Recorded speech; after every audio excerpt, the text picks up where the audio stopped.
Hello guys, good morning. कैसे हो आप सब? आपका एक बार फिर से स्वागत है आपके अपने चैनल आई विल पर, जिसमें कि हम कर रहे थे मंथली करंट अफेयर्स की सीरीज़। और अब हम आ जाते हैं अपने फरवरी के करंट अफेयर्स पर, ठीक है। और आज का ये हमारा पहला लेक्चर होगा। इसके बाद फरवरी का सेकंड पार्ट भी आएगा। जैसे कि आप सबको पता है, हम किसी भी मंथ के टोटल 100 करंट अफेयर्स करते हैं। पहले पार्ट में 50 करते हैं, सेकेंड पार्ट में 50 करते हैं। अगर आपको इसकी PDF चाहिए इस लेक्चर की, तो आप हमारे टेलीग्राम चैनल को ज्वाइन कर सकते हैं और वहाँ से आप हार्ड या सॉफ्ट कॉपी निकाल के पहले इस क्वेश्चन को सोल्व कर सकते हैं और उसके बाद हमारा डिस्कशन देख सकते हैं, ठीक है। तो चलिए शुरू करते हैं आज का लेक्चर बिना देरी करते हुए, ठीक है। तो फर्स्ट है, consider the following statements related to better than cash alliance. Consider the following statements related to better than cash alliance. Better than cash alliance एक बार क्वेश्चन पहले भी हो चुका है ये हमारा, ठीक है। It is an UN based global alliance to promote electronic payments across the world. ये एक UN बेस्ड ग्लोबल अलायंस है जो प्रमोट करती है इलेक्ट्रॉनिक पेमेंट्स को अक्रॉस द वर्ल्ड। बिल्कुल, ये एक UN बेस्ड ग्लोबल अलायंस है, ठीक है। और ये कब बनी थी? ये बनी थी 2012 में। कब बनी थी? 2012 में ये बनी थी। और इसके हेडक्वार्टर्स कहाँ हैं? इसके हेडक्वार्टर्स है US से न्यूयॉर्क में। मेंबर्स कितने हैं इसमें? 77 मेंबर्स का ये ऑर्गेनाइजेशन है। कितने हैं? 77 मेंबर्स का एक ऑर्गेनाइजेशन है ये। मेनली ये क्या प्रमोट करता है? मेनली प्रमोट करता है कि जितने भी हमारे ट्रांजेक्शन हैं वो इलेक्ट्रॉनिक पेमेंट्स हों, कैश पेमेंट्स ना हो। तो इसलिए बोल रखा बेटर देन कैश, कैश के अलावा हमारे लिए बेटर है इलेक्ट्रॉनिक पेमेंट्स की तरफ जाएं हम, जिससे कि हमारे क्या होंगे, SDG गोल्स भी कंप्लीट होंगे, ठीक है। और एक और चीज़, इसका जो सेक्रेटरीट है वो कहाँ पे है? इसका जो सेक्रेटरीट है वो है कहाँ पे? UN capital development fund. UN capital development fund, ये जो है एज ए इसका सेक्रेटरीट काम करता है, ठीक है। Better than cash alliance. अब सेकंड स्टेटमेंट देख लेते हैं। India is a member of better than cash alliance. Yes, India better than cash alliance का मेंबर है। और इंडिया मेंबर कब बना था? याद रखना, इंडिया मेंबर बना था कितने में? 2015 में। कब बना था बेटर देन कैश अलायंस का मेंबर इंडिया? 2015 में बना था, ठीक है। और मेन चीज़ है, दोनों ही स्टेटमेंट सही हो गई, इसका आंसर हो गया हमारा C, ठीक है। अब एक और चीज़ है कि ये जो बेटर देन कैश अलायंस है, ये 3 मेथड्स पे काम करता है। कितने मेथड्स पे काम करता है? 3 मेथड्स पे काम करता है। फर्स्ट है, सबसे पहले ये करता है एडवोकेट ट्रांजिशन। एडवोकेट ट्रांजिशन मतलब फ्रॉम कैश टू इलेक्ट्रॉनिक। सबसे पहले एडवोकेट करता है उसको। सेकंड चीज़ है conduct research and share experience. Conduct research and share experience. और थर्ड है catalysing the development of inclusive digital payment ecosystem. Catalyse करता है उसकी, catalyze the development of inclusive digital payment ecosystem. Inclusive digital payment ecosystem, ठीक है। ये 3 चीज़ें करता है, 3 उसके ऊपर मेथड्स के ऊपर बेस है। एडवोकेट करता है पहली बार ट्रांजिशन को, दूसरा रिसर्च करता है, तीसरा कैटलाइज करता है डेवलपमेंट को इसकी, ठीक है। तो ये सारी चीज़ें हो गई हमारी बेटर देन कैश अलायंस में, ठीक है। तो बस ये हो जाता है हमारा। आ जाते हैं क्वेश्चन नंबर 2 पे। क्वेश्चन नंबर 2 क्या है? विद रेफरेंस टू PM वानी project consider the following statement. PM वानी प्रोजेक्ट के बारे में हमें कुछ स्टेटमेंट बतानी है। First, this project aims at delivering broadband connectivity through the public wifi hotspots. बिल्कुल सही है जी। ये प्रोजेक्ट मेनली क्या है? PM वानी प्रोजेक्ट ही है कि वो पब्लिक वाईफाई हॉटस्पॉट देना चाहता है। और PM वानी की फुल फॉर्म क्या है? अगर आपको ना पता हो, PM वानी की फुल फॉर्म क्या है? PM से प्रधानमंत्री वाईफाई एक्सेस, ये कई बार इसकी फुल फॉर्म भी आ जाती है, wifi access network interface. Wifi access network interface, ये क्या है? इसकी फुल फॉर्म है, ठीक है। ठीक है, वाईफाई एक्सेस नेटवर्क इंटरफेस, ठीक है, PM वानी। तो ये क्या करना चाहता है? ये जितने भी वाईफाई प्रोवाइड करना चाहता है, ठीक है, ब्रॉडबैंड कनेक्टिविटी प्रोवाइड करना चाहता है पब्लिक वाईफाई के थ्रू। सेकेंड है, this project comes under MEITY, ये जो है ministry of electronics and information technology के अंडर आता है PM वानी। तो जो PM वानी है वो आता है डिपार्टमेंट ऑफ टेलीकम्युनिकेशन में। और डिपार्टमेंट ऑफ टेलीकम्युनिकेशन किसके अंडर आता है? मिनिस्ट्री ऑफ कम्युनिकेशन में, ठीक है, मिनिस्ट्री ऑफ कम्युनिकेशन में। तो ये MEIT के अंडर नहीं आता, ठीक है। ये जो प्रोजेक्ट है ये MEIT के नहीं अंडर आता, ये मिनिस्ट्री ऑफ कम्युनिकेशन के अंडर आता है, ठीक है। तो फर्स्ट स्टेटमेंट होगी हमारी सही, सेकंड स्टेटमेंट होगी हमारी गलत, ठीक है। उसके बाद क्या है कि ये किसने रिकमेंड किया था? ये सबसे पहले TRAI telecom regulatory authority of India ने रिकमेंड किया था इसको। कब? 2017 में इसको रिकमेंड किया था, ठीक है। और इसमें मेनली कब बना ये, फिर ये आया कब? PM वानी स्कीम ये आई कब? 2020 में, ठीक है, 2020 में आई। उसके बाद इसमें जो इंफ्रास्ट्रक्चर डेवलप किया जाएगा वो कैसे किया जाएगा? इंफ्रास्ट्रक्चर डेवलप किया जाएगा एक पिरामिड शेप में, एक पिरामिड शेप में इंफ्रा डेवलप किया जाएगा।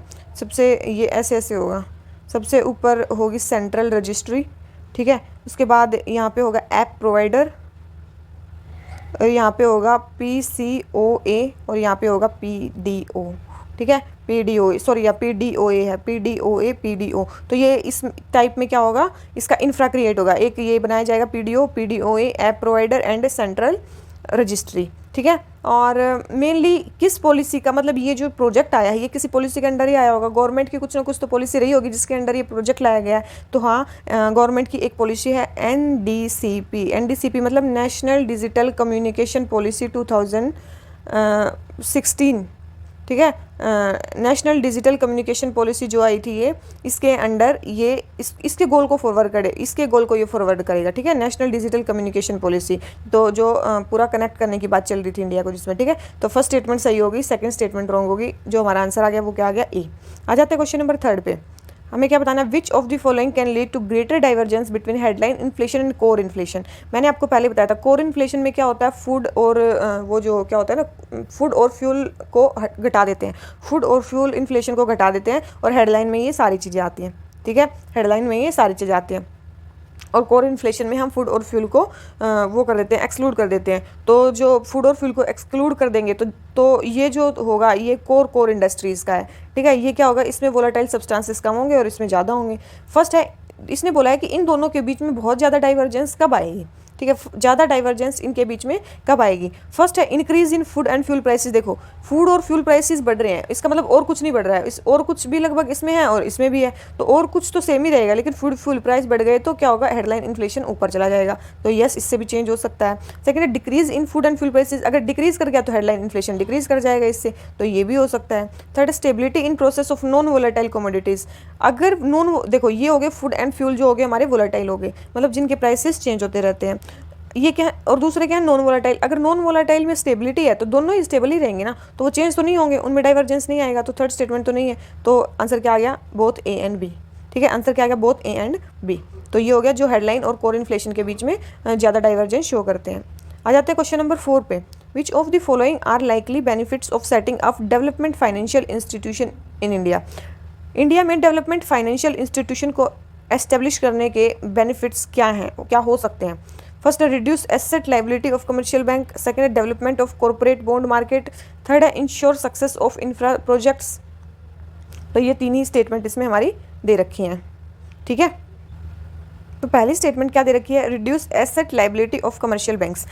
कमर्शियल बैंक की जो एसेट लाइबिलिटी है वो कम हो जाएगी। देखो अभी क्या है ना, इंडिया में जो फाइनेंशियल इंस्टीट्यूशंस हैं वो इतने ज़्यादा डाइवर्सिफाई नहीं है, मतलब केवल बैंक ही हैं जो मेनली डोमिनेट करते हैं फाइनेंशियल इंस्टीट्यूशंस में, ठीक है। और मेनली जो बैंक्स होते हैं वो क्या करते हैं, शॉर्ट टर्म उसमें डिपॉजिट्स आते हैं, ठीक है। बैंक्स में क्या होता है, शॉर्ट टर्म डिपॉजिट आते हैं, और उसमें क्या होता है, तो लॉन्ग टर्म इंफ्रा प्रोजेक्ट्स को वो फंड करते हैं, लॉन्ग टर्म इंफ्रा प्रोजेक्ट्स को फंड करते हैं। और जब वो लॉन्ग टर्म इंफ्रा प्रोजेक्ट्स को फंड करते हैं तो क्या हो जाता है, कई बार मतलब एसेट लाइबिलिटी मिसमैच हो जाता है, कई बार मतलब जो इंफ्रा प्रोजेक्ट्स वाले हैं वो उसको दे नहीं पाते, वो NPA बन जाते हैं। तो बैंक्स जो हैं वो अपने डिपॉजिटर्स को उसका इंटरेस्ट नहीं दे पाते, तो वो NPA बन जाते हैं। तो इससे क्या हो जाती है, पूरी एसेट लाइबिलिटी मिसमैच हो जाता है उसका, ठीक है, मतलब तो हाई NPA बढ़ जाते हैं। तो इससे क्या हो जाता है, यस मतलब बैंकों में एसेट लाइबिलिटी जो है वो बढ़ जाती है। अगर हम डेवलपमेंट फाइनेंशियल इंस्टीट्यूशन एस्टेब्लिश करते हैं तो ये क्या करेंगे, डेवलपमेंट फाइनेंशियल इंस्टीट्यूशन सेटअप ही हो रहे हैं हमारे लॉन्ग टर्म क्रेडिट के लिए।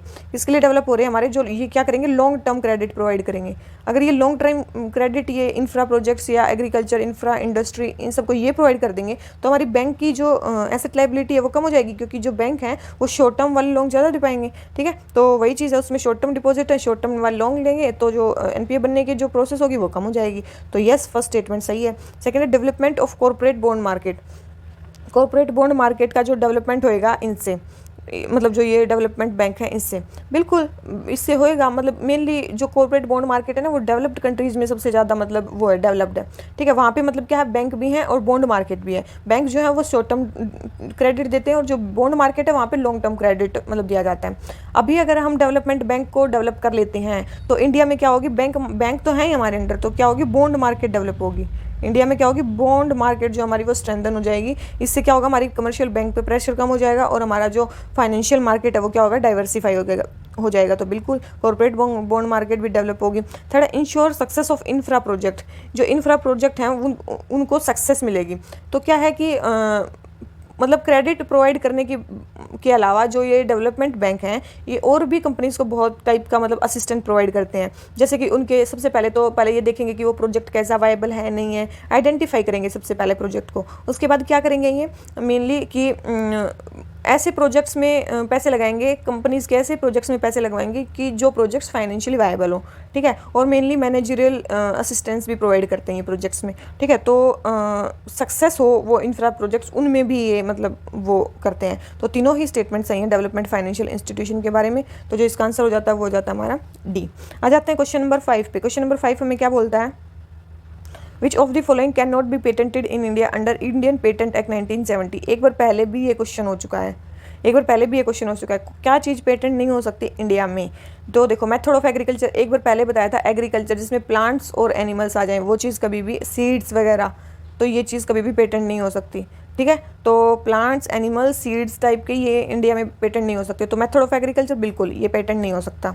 सेकंड है traditional knowledge. Yes, traditional knowledge भी नहीं पेटेंट हो सकती। क्यों, बाई चांस मान लो कि हम क्या करते हैं, काढ़ा बना के पीते हैं जब हमें सर्दी हो जाती है, तो अगर किसी कंपनी ने इसका पेटेंट ले लिया, कैसे हो सकता है, मतलब ठीक है। ट्रेडिशनल नॉलेज को आप पेटेंट नहीं कर सकते, वो नॉर्मल लोग जो उसको यूज़ करते हैं। Third, computer programs. Yes, computer programs में भी इनोवेशंस होते रहते हैं डेली के, तो उसमें भी नहीं कर सकते। और फोर्थ है inventions related to atomic energy. अगर आपने एटॉमिक एनर्जी में अगर इन्वेंशन किया है तो उसमें अगर, तो आप तो एटम बम बना दोगे किसी दिन, ठीक है। तो उसमें भी पेटेंट नहीं किया जा सकता। तो जो चारों ही स्टेटमेंट है वो इसमें मतलब किसी में भी इसमें पेटेंट नहीं किया जा सकता। और मैंने बता दिया प्लांट, एनिमल्स, सीड्स, इनमें भी नहीं किया जा सकता। आ जाते हैं क्वेश्चन नंबर 6 पे।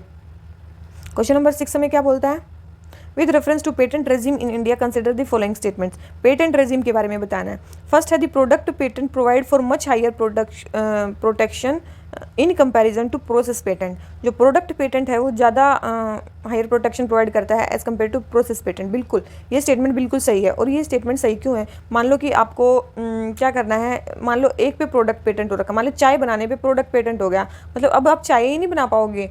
मतलब अगर चाय पे प्रोसेस पेटेंट होता क्या करते आप, मान लो किसी एक प्रोसेस पे किसी ने पेटेंट ले लिया कि सबसे पहले पानी डालना है, उसके बाद चाय डालनी है, उसके बाद चीनी डालनी है, उसके बाद दूध डालना है, उसके बाद हमारी चाय बनेगी, ठीक है। तो ये मान लो किसी ने पेटेंट ले लिया इस पर। मान लो हमने क्या किया, पहले दूध डाल दिया, उसी में हमने चीनी डाल दी, उसी में हमने सब डाल दिया और हमने चाय बना ली। तो ये क्या हो गया, हमने चाय तो बना ली, लगभग वैसे ही बनेगी, लेकिन क्या होगा, मतलब ये इतना ज़्यादा नहीं हुआ, हमने वो वाला प्रोडक्ट बना लिया और यूज़ भी कर लिया, लेकिन प्रोडक्ट पेटेंट में हम वो वाला प्रोडक्ट ही नहीं बना पाएंगे, ठीक है। तो फर्स्ट स्टेटमेंट सही है, जो प्रोडक्ट पेटेंट है वहाँ पे हायर प्रोटेक्शन है, ठीक है। सेकंड है patent protection is a territorial right and hence it is effective only within the territory of India. ये जो क्वेश्चन है ये भी पहले हो चुका है कि जो पेटेंट है वो एक टेरिटोरियल राइट है, ये मैंने बोला था, ठीक है। और ये केवल और केवल इंडिया की टेरिटरी के अंदर ही इफेक्टिव है, बाहर नहीं होगा। ये नहीं है कि जो इंडिया में किसी चीज़ को पेटेंट मिला हुआ है वो यूएसए में भी एप्लीकेबल होगा, ऐसा नहीं है। यूनिवर्सल पेटेंट का कोई भी मतलब कंसेप्ट नहीं है अभी तक। तो फर्स्ट एंड थर्ड स्टेटमेंट दोनों सही है, तो जो इसका आंसर हो जाता है वो हो जाता है सी, ठीक है। आ जाते हैं क्वेश्चन नंबर 7 पे। क्वेश्चन नंबर 7 हमें क्या बोलता है, Which of the following best describe the concept of flipping of Indian startups which was recently in news? Flipping of Indian startups क्या है? फ्लिपिंग ऑफ इंडियन स्टार्टअप्स का मतलब है इंडियन स्टार्टअप्स को मतलब मेनली फॉरेन कंपनीज मतलब ले लेना, मतलब फॉरेन कंपनीज की सब्सिडरी बन जाना, मेनली उसको बोलते हैं flipping of Indian startups. Indian startups को कौन ले लेना, विदेशी कंपनियां। तो देखो है किसमें, सबसे पहले है, देखो ये है सी, इसका जो आंसर है वो है C, converting the Indian startups company into subsidiary of holding company located overseas. Overseas कोई कंपनी है उसकी सब्सिडरी कंपनी बन जाना स्टार्टअप, तो उसको क्या बोलते हैं, flipping of Indian startup. Indian startup का क्या होना, फ्लिप अप होना, मतलब इंडियन स्टार्टअप जो कंपनीज हैं वो ओवरसीज़ जो कंपनी है उनकी सब्सिडरी बन जाती हैं, ठीक है, उनकी क्या बन जाती है, सब्सिडरी बन जाती हैं। तो उसको बोलते हैं फ्लिपिंग ऑफ इंडियन स्टार्टअप, एक इंपॉर्टेंट कंसेप्ट है, ठीक है। आ जाते हैं क्वेश्चन नंबर 8 पे। 8 क्या बोलता है, which of the following can be considered as effect of rupee depreciation in India. Rupee depreciation, देखो दो चीज़ होती हैं, एक होती है एप्रिसिएशन डेप्रिसिएशन और एक होता है इवेल्युएशन, एक होता है डिवेल्युएशन वगैरह होता है, ठीक है, एक होता है इवेल्युएशन और एक होता है डिवेल्युएशन। मतलब एप्रिसिएशन डेप्रिसिएशन खुद होता है, मतलब जो मार्केट के हिसाब से होता है, खुद मार्केट के हिसाब से होता है, और जो डिवेल्युएशन वगैरह होता है वो कौन करता है, खुद आरबीआई करता है, ठीक है, वो खुद आरबीआई करता है। तो देख ले, हमें बताना रूपी डेप्रिसिएशन के बारे में का, रूपी डेप्रिसिएशन का क्या इफेक्ट हो सकता है। रूपी डेप्रिसिएशन मतलब रूपी की वैल्यू का कम होना, रूपी डेप्रिसिएशन मतलब उसकी वैल्यू कम होना, ठीक है, उसकी वैल्यू कम होना। तो देख लेते हैं कौन सा है। तो फर्स्ट है increase in rate of inflation, increase in rate of inflation, inflation के रेट का बढ़ जाना। तो क्या होगा इसमें, देखो क्या होता है कि मान लो आपने एक 5 रुपये का पैकेट खरीदा, किसका, बिस्किट का, ठीक है, आज, और कल जाके वो पैकेट 10 रुपये, मतलब मान लो 20 रुपये का हो जाता है, ठीक है, वो पैकेट 20 रुपये का हो जाता है। इसका मतलब क्या हुआ कि जो पैसे की वैल्यू है वो कम होगी ना, पहले 5 रुपये में वही पैकेट आ रहा था, अब सामान तो वही है लेकिन हमें पैसे ज़्यादा देने पड़ रहे हैं, मतलब क्या, हमारी वैल्यू कम हो गई है उस रुपये की। तो रुपये क्या कर गया है, डेप्रिशिएट कर गया है। और अगर हम नॉर्मल लैंग्वेज में बोले तो ये इस सामान में क्या हुआ, इन्फ्लेशन हुआ है, 5 रुपये का सामान 20 रुपये का हो गया है। तो ये क्या हो गया, जब रुपये डेप्रिशिएट करता है तो क्या हो जाता है, increase in rate of inflation, inflation का रेट बढ़ जाता है। सेकेंड है decrease in cost of external commercial borrowing, external commercial जो बोरोइंग है उनका जो कॉस्ट है वो कम हो जाएगा। देखो कॉस्ट कम कैसे होगा, अगर हम बाहर से मान लो डॉलर ले रहे हैं, मान लो पहले मान ले 1 रुपये, मतलब पहले मान लो $1 में 50 रुपये थे, ठीक है, हमें 50 ही देने थे। अभी मान लो हमने एक ही डॉलर लिया, अभी हमें मान लो 70 रुपये देने हैं, अभी 70 के वो हो गया। तो क्या हो गया, हमारा जो कॉस्ट होगा वो बढ़ गया ना, अभी हमें ज़्यादा पैसे देने हैं, ज़्यादा पैसे देने हैं तो हमारा जो कॉस्ट है वो क्या हो गया, बढ़ गया। तो डिक्रीज़ लिख रखा है इसमें, तो नहीं, जो हमारा कॉस्ट है बोरोइंग का वो क्या हो गया, इंक्रीज़ हो गया, ठीक है, तो डिक्रीज़ नहीं हुआ। तो फर्स्ट स्टेटमेंट सही है, फर्स्ट स्टेटमेंट सही है, सेकंड स्टेटमेंट रॉन्ग है। तो सेकंड स्टेटमेंट तो रॉन्ग है हमारी और फर्स्ट स्टेटमेंट हमारी सही है, तो आंसर आ गया हमारा डायरेक्ट, फर्स्ट एंड फोर्थ। देख लेते हैं third, decrease in current account deficit, current account deficit में कमी होना। तो देखो करंट अकाउंट डेफिसिट मतलब हमारा जो नॉर्मल डेफिसिट होता है वो, ठीक है। तो करंट अकाउंट डेफिसिट जो हमारा घाटा है वो तो हमारा बढ़ेगा ना, इन डिक्रीज कैसे होगा, वो घाटा क्या होगा हमारा, इंक्रीज होगा, ठीक है। करंट अकाउंट डेफिसिट मेनली, ये करंट अकाउंट डेफिसिट मीजर क्या करता है, मीजर क्या करता है, जो भी गुड्स होती हैं, सर्विसेज होती है, इन्वेस्टमेंट्स होती हैं, उनका कितना इनफ्लो और आउटफ्लो होता है। करंट अकाउंट में क्या होता है, गुड्स, सर्विसेज और इन्वेस्टमेंट्स जितनी भी in and out of the country जाती हैं वो क्या होता है, करंट अकाउंट डेफिसिट में आता है, ठीक है। तो और क्या है, बीओपी का भी पार्ट है ये, ठीक है। तो यही है कि मतलब इंक्रीज़ नहीं, डिक्रीज़ नहीं करेगा, ये क्या करेगा, इंक्रीज़ कर जाएगा, ठीक है, अगर हमारा रुपये डेप्रिशिएट करता है। क्यों, क्योंकि जो हमारे इम्पोर्ट्स हैं वो हमारे वो हो जाएंगे, चीप हो जाएंगे, मतलब जो इंपोर्ट्स हैं वो क्या हो जाएंगे हमारे, वो हो जाएंगे ज़्यादा हो जाएंगे, और जो एक्सपोर्ट्स हैं वो हमारे कम हो जाएंगे। वो मैं कैसे बोल रही हूँ कि जैसे कि बाई चांस हम इंपोर्ट कर रहे हैं कोई सामान, पहले 5 का आ रहा था, अब वो कितने का आ रहा है, 20 का आ रहा है, ठीक है, और एक्सपोर्ट मतलब उतना ही है। तो मतलब क्या हो जाएगा, हमारा जो इंपोर्ट्स है उसकी वैल्यू बढ़ जाएगी, अगर उसकी वैल्यू बढ़ जाएगी तो क्या होगा, हमें डेफिसिट होगा ना, इंपोर्ट्स अगर हमारे बढ़ते हैं तो हमें डेफिसिट होता है, तो डेफिसिट क्या होगा, इंक्रीज होगा। तो थर्ड स्टेटमेंट भी हमारी रॉन्ग हो जाती है। तो fourth, increase in export competitiveness, yes export, देखो अगर हम एक्सपोर्ट करते हैं कोई सामान तो हमारा सामान अभी सस्ता हो जाएगा, ठीक है। एक्सपोर्ट कॉम्पिटिटिवनेस तो हमारी क्या हो जाएगी, वो हो जाएगी, मतलब बढ़ जाएगी, ठीक है। तो एक्सपोर्ट कॉम्पिटिटिवनेस बढ़ जाएगी और जो रेट ऑफ इन्फ्लेशन है वो भी हमारा बढ़ जाएगा, ठीक है। तो फर्स्ट एंड फोर्थ सही है। आ जाते हैं क्वेश्चन नंबर 9 पे। रुपी डिवेल्युएशन के बारे में हमें बात करनी है। रुपी डिवेल्युएशन अभी मैंने बताया क्या, एक होता है एप्रिसिएशन डेप्रिसिएशन, एक होता है रुपी डिवेल्युएशन, मतलब खुद आरबीआई उस पैसे को डिवैल्यू करता है, ठीक है, खुद आरबीआई उस पैसे की वैल्यू को कम करता है, उसको बोलते हैं डिवेल्युएशन, ठीक है, उसको बोलते हैं डिवेल्युएशन। तो क्या है इसमें, क्या है, इसका आंसर है D, decrease in the value of rupee due to buying of dollars by RBI. RBI क्या करता है, खुद रुपए की वैल्यू को कम करता है, कैसे, डॉलर को खरीद के, मतलब डॉलर को बाय करके, ठीक है, डॉलर को बाय करके। डॉलर जब बहुत ज़्यादा मार्केट में हो जाते हैं तो हमारी करेंसी क्या हो जाती है, डिवैल्यू हो जाती है, तो उससे मतलब उसको डिवैल्यू करता है, मतलब ठीक है, जब बहुत ज़्यादा वो हो जाता है तो बाई कर लेता है डॉलर को। आ जाते हैं क्वेश्चन नंबर 10 पे। नॉन प्रोलिफरेशन ट्रीटी के बारे में हमें बताना, treaty on non proliferation of nuclear weapons के बारे में हमें बताना है। फर्स्ट है, states without nuclear weapon can without nuclear weapon can acquire them with the permission of nuclear state. ऐसा नहीं है, जो न्यूक्लियर वेपन वाली स्टेट है वो न्यूक्लियर वेपन किसी को लेने को प्रमोट थोड़ी ना कर सकती हैं, ऐसा नहीं है। ये मेनली क्या है, मेनली नॉन प्रोलिफरेशन ट्रीटी किसके लिए है, to prevent spread of nuclear weapons and weapon technology. हमें न्यूक्लियर वेपन और वेपन टेक्नोलॉजी को बढ़ने से रोकना है, ठीक है। तो नहीं, ये मतलब वो नहीं करेगी। सेकेंड है, state with nuclear weapon will pursue डिसआर्मामेंट। जिनमें न्यूक्लियर वेपन्स है वो भी क्या करेंगे, उनको कम करने की कोशिश करेंगे। थर्ड है, all states can access the nuclear technology for peaceful purpose under safeguards. Yes, ये भी है कि सारी सब न्यूक्लियर टेक्नोलॉजी का यूज़ कर सकती हैं अगर वो मतलब पीसफुल पर्पज़ के लिए कर रही हैं, ठीक है। और मेनली किस किस चीज़ के लिए है ये ट्रीटी, मेनली किस किस चीज़ के लिए 1970 में फोर्स में आई थी। ये नॉन प्रोलिफरेशन ट्रीटी कब आई थी, 1970 में फोर्स में आ गई थी, ठीक है। और 1995 में ये इनडेफिनेटली एक्सटेंड हो गई थी, मतलब ठीक है ना, मतलब कभी हमेशा के लिए एक्सटेंड कर दी गई थी। अभी मेनली इसमें 199 नेशंस है जिन्होंने ज्वाइन कर रखा है, ठीक है। 199 नेशन है जिसमें से 5 न्यूक्लियर वेपन स्टेट भी हैं, वो तो आपको पता ही होगा कौन से हैं, ठीक है। मेनली इसका है नॉन प्रोलिफरेशन, डिसआर्मामेंट और peaceful use of nuclear energy. ये 3 ही इसके मेन बेसिस हैं, ठीक है। तो सेकंड एंड थर्ड स्टेटमेंट सही है, और जो हमारी फर्स्ट स्टेटमेंट हो जाती है वो हो जाती है रॉन्ग। आ जाते हैं क्वेश्चन नंबर 11 पे। न्यूक्लियर सप्लायर ग्रुप के बारे में बताना है। Nuclear supplier group, nuclear supplier group, ठीक है। फर्स्ट है the nuclear supplier group is a group of nuclear supplier countries that seek to contribute to non proliferation of nuclear weapon.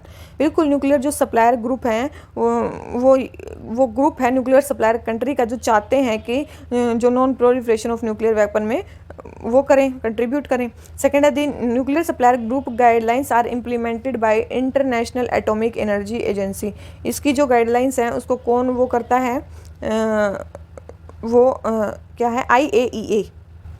तो इसको ये जो है ये नहीं इम्प्लीमेंट करता है, इसको NSG के जो मेंबर्स हैं वही इम्प्लीमेंट करते हैं। और थर्ड है, India has become a member of group. जो इंडिया है वो नहीं, न्यूक्लियर सप्लायर ग्रुप का इंडिया मेंबर नहीं बना है। इंडिया चाहता है उसका मेंबर बनना। रीज़न क्यों नहीं बना है, क्योंकि एक तो चाइना मतलब रोड़ा अटका रहा है, डिनाई कर रहा है, और सेकंड है कि इंडिया जो है हमारी नॉन प्रोलिफरेशन ट्रीटी जो 1968 में हुई थी, इंडिया उसका पार्ट नहीं है, तो इसलिए भी इसमें मतलब वो नहीं हो रहा है, इंडिया एडमिट नहीं हो रहा है, ठीक है। टोटल अगर मेंबर्स की बात करूँ तो 48 मेंबर्स हैं इसके, कितने 48 मेंबर्स हैं। और मेनली NSG बना कब था, जब इंडिया ने 1974 में अपना अपने न्यूक्लियर टेस्ट कंडक्ट किया। उसके बाद ये मतलब कुछ जो तो उन जो कंट्रीज़ हैं जिसमें न्यूक्लियर वेपन्स थे, उन्होंने सोचा कि जो नॉन वेपन न्यूक्लियर टेक्नोलॉजी है वो भी न्यूक्लियर वेपन बनाने के काम आ सकती है, जैसे इंडिया ने किया है, तो हमें उसको रोकना होगा, ठीक है। कंडीशंस मेनली 2 पार्ट्स में है। क्या कि सबसे पहले तो एक्सपोर्ट्स को, मतलब जो भी ये एक्सपोर्ट्स हैं उनको रोकना है, ठीक है। मेनली जो न्यूक्लियर यूज़ वाले जो आइटम्स हैं उनको रोकना है, और दूसरी चीज़ है जो पीसफुल वाले हैं उनको मतलब उन पे सेफ गार्ड रखना है, ठीक है। जो IAEA के अंडर है उनके अंडर सेफ गार्ड रखना है हमें। तो second and third statement wrong हो जाती हैं और फर्स्ट स्टेटमेंट सही है। तो आंसर क्या आ गया, A। और इसकी पहली मीटिंग कब हुई थी, याद रखना 1974 में इसने अपनी पहली मीटिंग बिठा ली थी, ठीक है। आ जाते हैं क्वेश्चन नंबर 12 पे। क्वेश्चन नंबर 12 हमें क्या बोलता है, D10 डेमोक्रेसी 10 क्लब के बारे में बताना है। डेमोक्रेसी 10 क्लब के बारे में बताना है। तो देखो डेमोक्रेसी कौन कौन सी कंट्री है वैसे ही देख लो। साउथ कोरिया यस है, जापान है, ऑस्ट्रेलिया है, चाइना क्या वो क्या बोलते हैं उसको, डेमोक्रेसी है चाइना, नहीं डेमोक्रेसी नहीं है चाइना, तो 4 स्टेटमेंट रॉन्ग होगी। और इंडिया है, UK भी है, तो ये सारी ही कंट्रीज़ हैं, तो आंसर क्या आ गया, A, ठीक है। आंसर क्या आ गया, A। D10 में मेनली क्या होती है, एक दिन मैंने बताया था G7 कंट्रीज़। G7 में एक तो है ऑस्ट्रेलिया, एक है साउथ कोरिया और एक है इंडिया, ठीक है। एक है इंडिया, एक है साउथ कोरिया और एक है ऑस्ट्रेलिया, ये 3 कंट्रीज़ और आ जाती हैं, तो G7 में G10 मतलब D10 बन जाता है। ये क्या बन जाता है, D10, और मेनली ये चाइना के अगेंस्ट ही ग्रुप बनाया जा रहा है, ठीक है। आ जाते हैं क्वेश्चन नंबर 13 पे। वासेनार अरेंजमेंट के बारे में हमें बताना है। किसके बारे में बताना है हमें, वासेनार अरेंजमेंट के बारे में बताना है। Wassenaar arrangement has been established to promote transparency in transfer of conventional arms and dual use goods and technology. Wassenaar arrangement mainly जो dual use goods and technology है उनके लिए है। बिल्कुल ये बिल्कुल सही है। वासेनार जो अरेंजमेंट है वो मेनली ट्रांसपेरेंसी को प्रमोट करने के लिए, कन्वेंशनल आर्म के ट्रांसफ़र में, और मेनली जो भी dual use goods and technology है उनमें वो हुआ था। सेकंड है China not member of this group. China इस ग्रुप का मेंबर नहीं है। ये भी स्टेटमेंट सही है कि जो चाइना है वो इस ग्रुप वासेनार ग्रुप का मेंबर नहीं है। थर्ड है the aim of this arrangement is to prevent the acquisition of dual use goods and technology by terrorist. Dual use goods and technology क्या होती हैं, जो सामान पीसफुल में भी आप यूज़ कर सकते हो और चाहो तो आप उसको गलत इस्तेमाल में भी ले सकते हो, ठीक है ना, डबल साइडेड वो है। तो क्या है, तो टेररिस्ट इसको ना ले लें, तो वो मेन अरेंजमेंट उसके लिए है ये, ठीक है। ये भी सही है कि ड्यूअल यूज़ वाले सामान को आप गलत तरीके से वो ना करो, ट्रांसपेरेंसी दिखाओ कि आप उसका सही यूज़ कर रहे हो, ठीक है। तो तीनों ही स्टेटमेंट सही हैं, तो जो इसका आंसर हो जाता है वो क्या हो जाता है हमारा डी। मेनली क्या है ये एक्सपोर्ट कंट्रोल रजीम है, मेनली क्या है ये एक्सपोर्ट कंट्रोल रजीम है, मतलब मेनली उनके एक्सपोर्ट को रोकती है, ठीक है, एक्सपोर्ट कंट्रोल रजीम है ये मेनली। उसके बाद क्या है ये वेस्टर्न अरेंजमेंट, आप बोलोगे क्या इसमें मतलब लीगली बाइंडिंग है, ये वॉलंटरी ऑर्गेनाइजेशन है, ठीक है, वॉलंटरी ऑर्गेनाइजेशन है। कब बनी थी, 1996 में बनी थी। कब बनी थी, 1996 में बनी थी। और इसके मेनली जो मेंबर्स हैं वो कितने हैं, 42 मेंबर्स हैं इसमें, ठीक है, मेनली 42 मेंबर्स हैं, और मेनली नाटो और ईयू के मेंबर्स ही हैं इसमें, मेनली नाटो और ईयू की स्टेट्स ही हैं, ठीक है। मतलब जो इन्फॉर्मेशन एक्सचेंज करते हैं कन्वेंशनल आर्म्स पे और dual use goods and technologies पे। उसके बाद इसका सेक्रेटरीट कहाँ है, वियना में इसका सेक्रेटरीट है। कहाँ पे, वियना, ऑस्ट्रिया में। ऑस्ट्रिया में किसी और का भी सेक्रेटरीट है, अगर आपने पढ़ा हो, किसका सेक्रेटरीट है, ओपेक कंट्रीज़ का, organisation of petroleum and economic corporation, ठीक है। ओपेक का हेडक्वार्टर भी वियना में है। तो और हमारा जो वेस्टर्न अरेंजमेंट है उसका जो हेडक्वार्टर है वो भी कहाँ पे है, वियना में है। इसमें जो डिसीजन मेकिंग बॉडी है वो कौन है, मतलब जो वेस्टर्न अरेंजमेंट है इसमें डिसीजन मेकिंग बॉडी कौन है, इसमें डिसीजन मेकिंग बॉडी है वेस्टर्न अरेंजमेंट प्लेनरी, ठीक है, वेस्टर्न अरेंजमेंट प्लेनरी, इसमें क्या है, डिसीजन मेकिंग बॉडी है। ये मेनली किससे लेती है, कंसेंसस से, मतलब डिसीजन होते हैं यहाँ पे, ठीक है। और कौन पार्ट है, यस, अगर क्या इंडिया पार्ट है, यस, इंडिया इसका पार्ट है, ठीक है ना, इंपॉर्टेंट है, इंडिया इसका पार्ट है। कब बना था इंडिया इसका पार्ट, 2017 में बन गया था। 42nd मेंबर जो बना है ना वो इंडिया ही है। कौन सा मेंबर है, 42nd मेंबर जो है वो इंडिया ही बना है। टोटल कितने मेंबर है, 42 ही मेंबर हैं, ठीक है। और एशिया से और कौन कौन है, चाइना तो नहीं है, अभी बताया चाइना तो नहीं है, जापान भी इसका पार्ट है और कोरिया भी इसका पार्ट है, ठीक है। जापान भी पार्ट है, कोरिया भी पार्ट है, रशिया भी पार्ट है, ठीक है। चाइना इसका पार्ट नहीं है, क्योंकि इंडिया इसमें इसका पार्ट क्यों है, क्योंकि इंडिया को भी रिकॉग्नाइज किया गया कि यहाँ पे भी ड्यूअल यूज़ टेक्नोलॉजी है, मतलब अगर ये चाहें तो ये भी न्यूक्लियर वेपन बना सकते हैं उनका यूज़ करके, ठीक है। और मेनली देखो, अब ये जो वासेनार अरेंजमेंट बना 1996 में, क्या उससे पहले कुछ था ही नहीं, उससे पहले भी था एक, क्या थी, एक थी, उसको बोलते थे coordinating committee for multilateral export control, multilateral export control, ये उसकी फुल फॉर्म है। मतलब इसको बोलते अलग तरीके से, लिखते अलग तरीके से, कोऑर्डिनेटिंग कमेटी, ठीक है, कोऑर्डिनेटिंग कमेटी फॉर, ये जो है लास्ट वाला इसका है, पीछे से पढ़ना है इसको, मल्टीलेटरल एक्सपोर्ट कंट्रोल, क्या है, मल्टीलेटरल एक्सपोर्ट कंट्रोल को इसने रिप्लेस किया, ठीक है, इसको सक्सीड किया। पहले ये चलती थी कोल्ड वार एरा में, और उसके बाद क्या हुई, ये आ गया हमारा वासेनार अरेंजमेंट, ठीक है। तो हर चीज़ होगी इसके बारे में। वॉलेंट्री है, 1996 में बनी है, 42 मेंबर्स हैं, हेडक्वार्टर्स वियना में है। मेनली इसकी जो हाईएस्ट डिसीजन मेकिंग वो है वेस्टर्न अरेंजमेंट प्लेनरी। इंडिया इसका पार्ट 2017 में बना है, ठीक है ना, रिसेंटली बना है 2017 में। और जापान भी पार्ट है, कोरिया भी पार्ट है, चाइना पार्ट नहीं है, ठीक है। तो ये हो जाता है हमारा क्वेश्चन सही 13th का डी। आ जाते हैं क्वेश्चन नंबर हम 14th पे। क्वेश्चन नंबर 14 क्या बोलता है, MTCR के बारे में बताना है। MTCR क्या है, missile technology control regime. Missile technology control regime के बारे में हमें बताना है। फर्स्ट है the missile technology control regime is a informal political understanding among the state that seek to limit the proliferation of missile and missile technology. बिल्कुल, missile technology control, देखो इसके नाम में ही लिखा मिसाइल टेक्नोलॉजी कंट्रोल रजीम। क्या है ये, मतलब ये याद रखना, ये एक इनफॉर्मल ग्रुप है, political understanding among state that seek to limit the, जिसमें क्या करना है, इसको लिमिट करना है, किसका, प्रोलिफरेशन, मिसाइल और मिसाइल टेक्नोलॉजी का प्रोलिफरेशन। बिल्कुल, मिसाइल्स को भी कम करना है और मिसाइल टेक्नोलॉजी को भी प्रोलिफरेट होने से रोकना है, ठीक है। तो सही है, पहली स्टेटमेंट सही है, मिसाइल टेक्नोलॉजी कंट्रोल रेजिम यही है। सेकंड है MTCR guidelines do not distinguish between export to partners and export to non partners. बिल्कुल, ये कोई डिस्टिंग्विश नहीं करती हैं, मतलब पार्टनर्स और नॉन पार्टनर्स में, ठीक है। मतलब मेन आपको है मिसाइल टेक्नोलॉजी, मतलब आपको प्रोहिबिट ही करती हैं ये मेनली, ठीक है, मतलब ज़्यादा प्रोलिफरेशन से रोकती हैं, चाहे किसी भी कंट्री में हो। थर्ड है they are no legally bounding obligation imposed on MTCR partner. कोई लीगली बाउंडिंग वो नहीं है, बिल्कुल कोई लीगली बाउंडिंग ट्रीटी नहीं है, ये वॉलेंट्री है, ठीक है, वॉलेंट्री है ये। Fourth, India and China are member of this group. India and China are member of this group. एक और चीज़ याद रखना, चाइना इसका मेंबर नहीं है, चाइना इसका मेंबर नहीं है MTCR का। वासेनार अरेंजमेंट का भी चाइना मेंबर नहीं था, MTCR का भी चाइना मेंबर नहीं है, लेकिन हाँ इंडिया मेंबर है। इंडिया ने MTCR को कब ज्वाइन किया, इंडिया ने 1 साल पहले, वासेनार से 1 साल पहले 2016 में MTCR को ज्वाइन कर लिया। कौन सा member, as a 35th member, कौन सा member, as a 35th member India ने ज्वाइन कर लिया, as a full member India ने ज्वाइन किया, ठीक है। और क्या है, और इसके बारे में बताऊं, ये किसने शुरू किया, MTCR मेनली G7 कंट्रीज़ ने इसको शुरू किया। MTCR किसने किया, G7 कंट्रीज़ ने मेनली इसको शुरू किया। कब एस्टेब्लिश किया गया, 1987 में इसको एस्टेब्लिश किया गया, 1987 में। उससे पहले वासेनार कब किया गया था, 1996 में। MTCR कब किया गया, 1987 में। मेनली इसमें डिसीजन कैसे होते हैं, सारे मेंबर्स के कंसेंसस से होते हैं, ठीक है। 35 मेंबर्स हैं, अभी बताया 35th मेंबर कौन सा है, इंडिया बना है 2016 में, ठीक है। और मेनली मिसाइल को रोकने के लिए, और एक और चीज़ है UAV टेक्नोलॉजी, मतलब ये होते हैं ना, ये जो वो होते हैं अनमैन्ड एरियल व्हीकल की टेक्नोलॉजी को रोकने के लिए भी, ऐसे अनमैन्ड व्हीकल जो कितना वेट कैरी कर सकें, जो 300 किलोमीटर से ज़्यादा जा सकें और 500 kg का पेलोड ले सकें, उनको बैन उनको ये वो करता है, प्रोहिबिट करता है, उनके प्रोलिफरेशन को प्रिवेंट करता है, ठीक है। और तो बता ही दिया कि इनफॉर्मल ग्रुप है, और इसमें जो मेंबरशिप है वो क्या है, वॉलंटरी है, आप कभी भी ले सकते हो, और नॉन ट्रीटी, कोई ट्रीटी नहीं हुई थी इसमें, ठीक है, नॉन ट्रीटी ऑर्गेनाइजेशन है।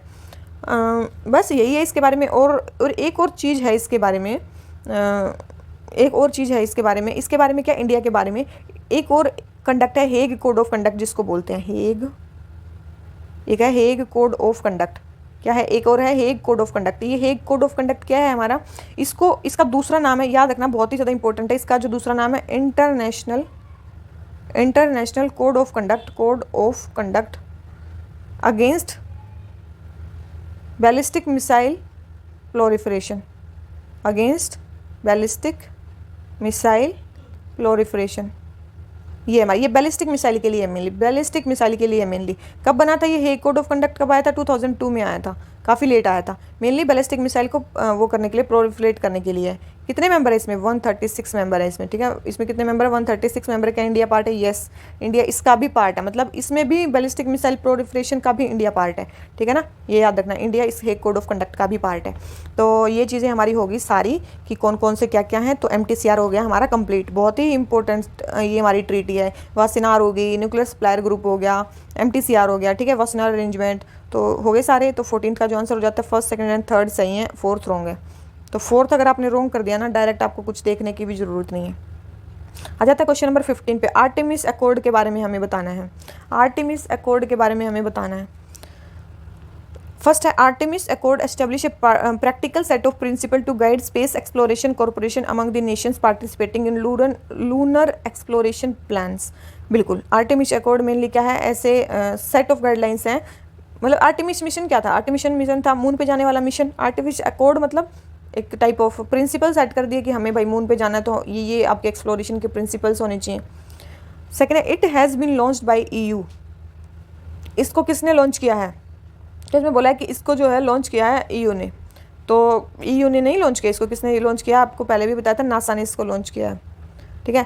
थर्ड है, India is not part of Artemis accord. Artemis accord का इंडिया पार्ट नहीं है, इंडिया पार्ट नहीं है, बिल्कुल इंडिया पार्ट नहीं है आर्टेमिस अकॉर्ड का। ये स्टेटमेंट बिल्कुल सही है। तो इसका जो आंसर हो जाता है वो ये हो जाता है। मेनली आर्टेमिस अकॉर्ड का पार्ट है कौन, आर्टेमिस अकॉर्ड के पार्ट जैसे कि ऑस्ट्रेलिया हो गया, कनाडा हो गया, Italy, Japan, Luxembourg, UAE, USA and UK, ये सारे इसके पार्ट हैं। इन्होंने इसको साइन कर रखा है। ये क्या करेंगे, फर्स्ट वुमेन को सेंड करेंगे, ठीक है, और नेक्स्ट मैन को सेंड करेंगे सरफेस ऑफ मून पे। कब तक, टिल 2024 तक, 2024 तक। ये क्वेश्चन मैं बहुत ही अच्छे से करवा चुकी हूँ पहले, ठीक है। आर्टेमिस प्रोग्राम का ये एक पार्ट है, आर्टेमिस अकॉर्ड, ठीक है। नासा ने बहुत सारी कंट्रीज़ के साथ साइन किया है। तो फर्स्ट स्टेटमेंट सही है, सेकेंड रॉन्ग है, और थर्ड सही है। तो फर्स्ट एंड थर्ड सही है। तो आगे क्वेश्चन 16, बिम्स्टेक के बारे में बताना है। बिम्स्टेक के बारे में बताना है, bay of Bengal initiative for multi sectoral technical and economic corporation, ठीक है। तो बिम्स्टेक के बारे में बताना। बिम्स्टेक क्या है, सेक्टर ड्रीवन कोऑपरेटिव ऑर्गेनाइजेशन, एक सेक्टर ड्रीवन कोऑपरेटिव ऑर्गेनाइजेशन है। कितने स्टेटमेंट है इसमें, तो ये 3 है। तो ये जो बिम्स्टेक है वो सेक्टर ड्रीवन कोऑपरेटिव ऑर्गेनाइजेशन है, बिल्कुल सेक्टर है, एक टाइप, मतलब सेक्टर ड्रीवन है। सेकंड है, the Myanmar and Maldives are part of BIMSTEC. क्या मालदीव्स पार्ट है इसका, एक बार पहले भी ये क्वेश्चन आ चुका है, मालदीव्स का पार्ट नहीं है। तो सेकंड स्टेटमेंट होगी हमारी रॉन्ग। थर्ड स्टेटमेंट क्या है हमारी, BIMSTEC has established a platform for intra regional cooperation between SAARC and ASEAN. ये स्टेटमेंट भी बिल्कुल सही है, और ये क्वेश्चन हम कर चुके हैं। बिम्स्टेक कब बना था, 1997 में बना था, और किस कॉन्फ्रेंस के अकॉर्डिंग बना था, बगदाद कॉन्फ्रेंस, बैंकॉक डिक्लेरेशन से बना था, ये बैंकॉक डिक्लेरेशन से बना था। ठीक है, याद रखना इसको, बैंकॉक डिक्लेरेशन से बना था। तो 3 फर्स्ट एंड थर्ड स्टेटमेंट सही है, सेकंड स्टेटमेंट रॉन्ग है, तो आंसर आ गया ए। आ जाते हैं क्वेश्चन नंबर 17 पे।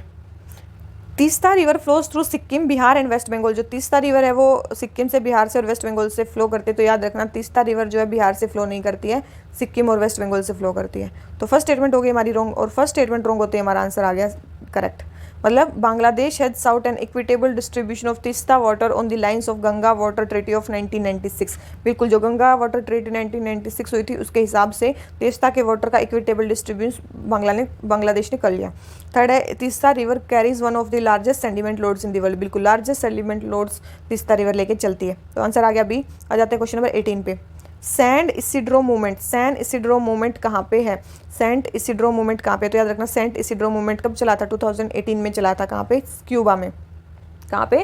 क्यूबा में चला था। इसिड्रो क्या है? एक ब्लैक मेजोरिटी ये मतलब लोकेलिटी है क्यूबा में, और ये जो लोकेलिटी है ये ओल्ड मतलब जो हवाना की वर्ल्ड हेरिटेज साइट है यूनेस्को की, उसमें भी आती है ये। मेनली जो ये इसिड्रो मूवमेंट हुआ था ये किसके मतलब गवर्नमेंट ने एक लॉ पास किया था आर्टिस्टिक वर्क के लिए कि मतलब वो कभी भी उनको हटा सकते हैं या कुछ भी कर सकते हैं। तो मेनली सेंसरशिप कर दी थी आर्टिस्टिक वर्क की क्यूबा में, तो उसके अगेंस्ट जो लोगों ने इसके खिलाफ प्रोटेस्ट किया था। ठीक है, तो यही है, तो क्यूबा में हुआ था ये सैन इसिड्रो मूवमेंट। ठीक है, तो सी हो गया। आ जाते हैं क्वेश्चन नंबर 19 में। भाषण चार आइलैंड क्या है? भाषण चार island is a silt island formed by sedimentation. ये एक सिल्ड आइटम है जो कि किससे बना हुआ है? उससे बना हुआ है सेडिमेंटेशन से। बिल्कुल सही है।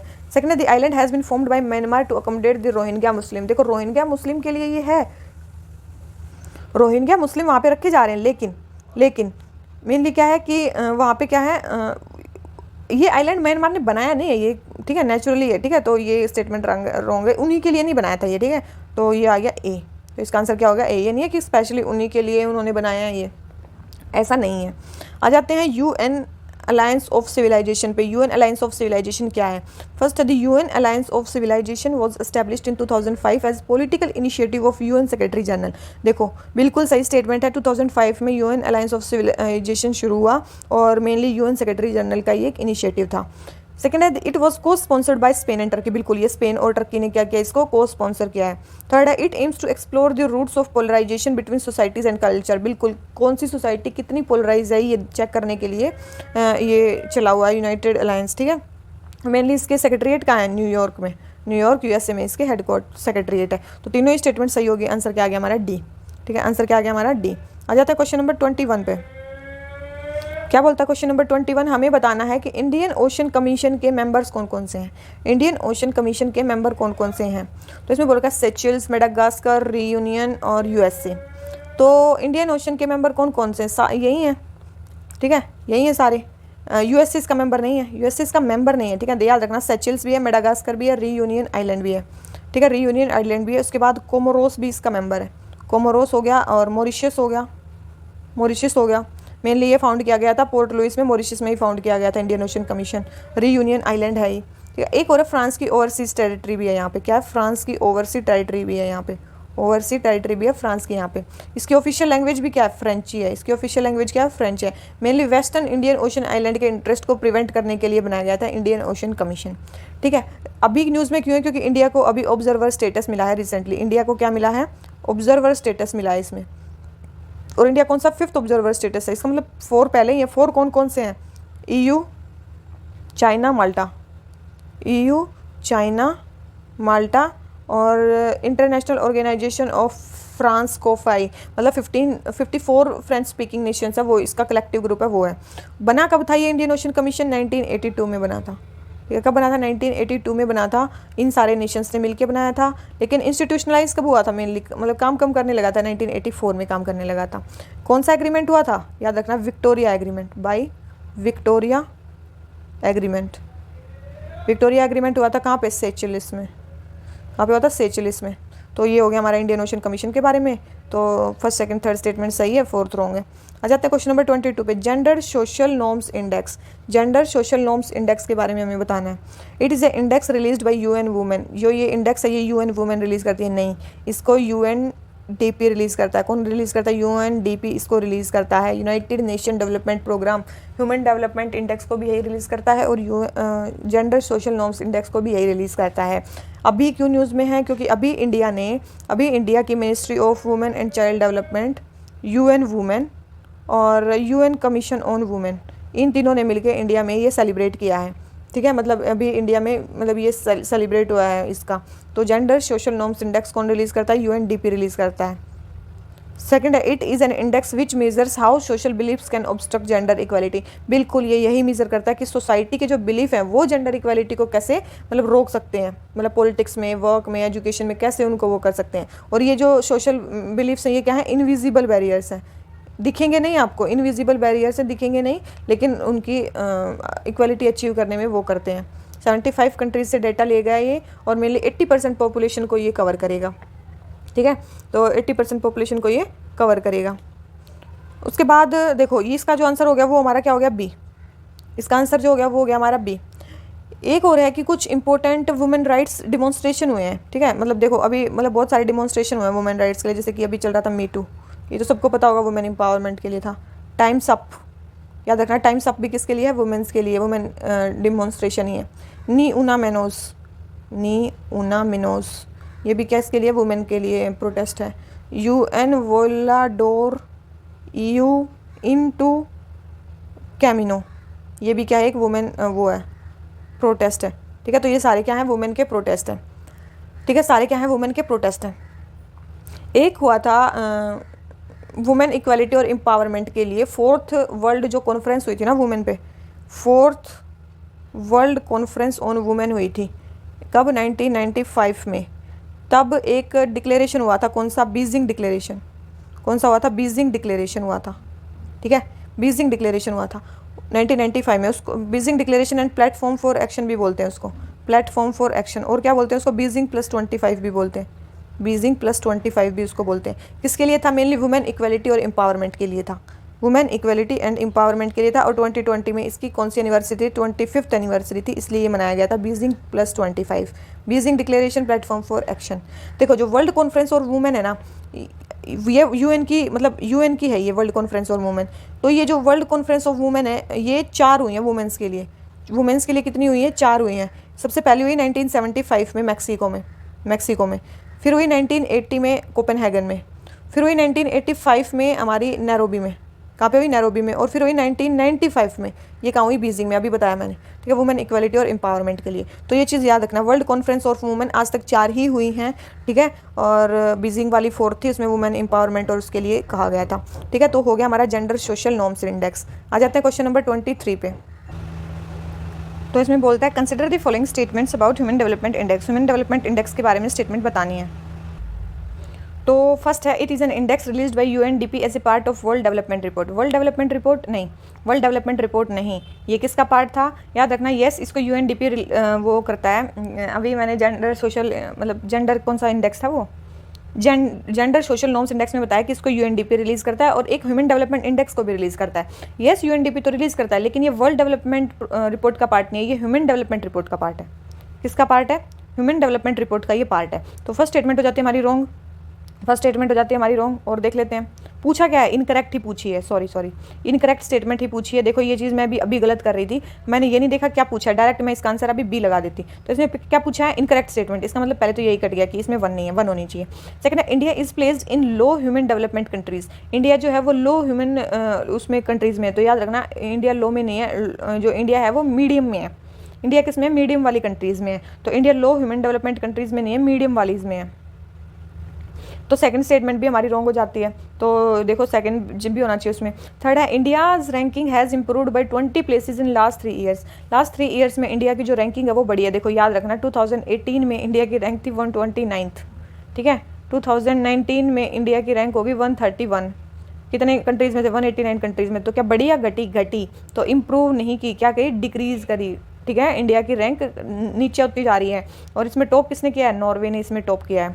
कौन कौन से यहाँ पे फैक्टर्स इंक्लूड होते हैं? Health, education and standard of living.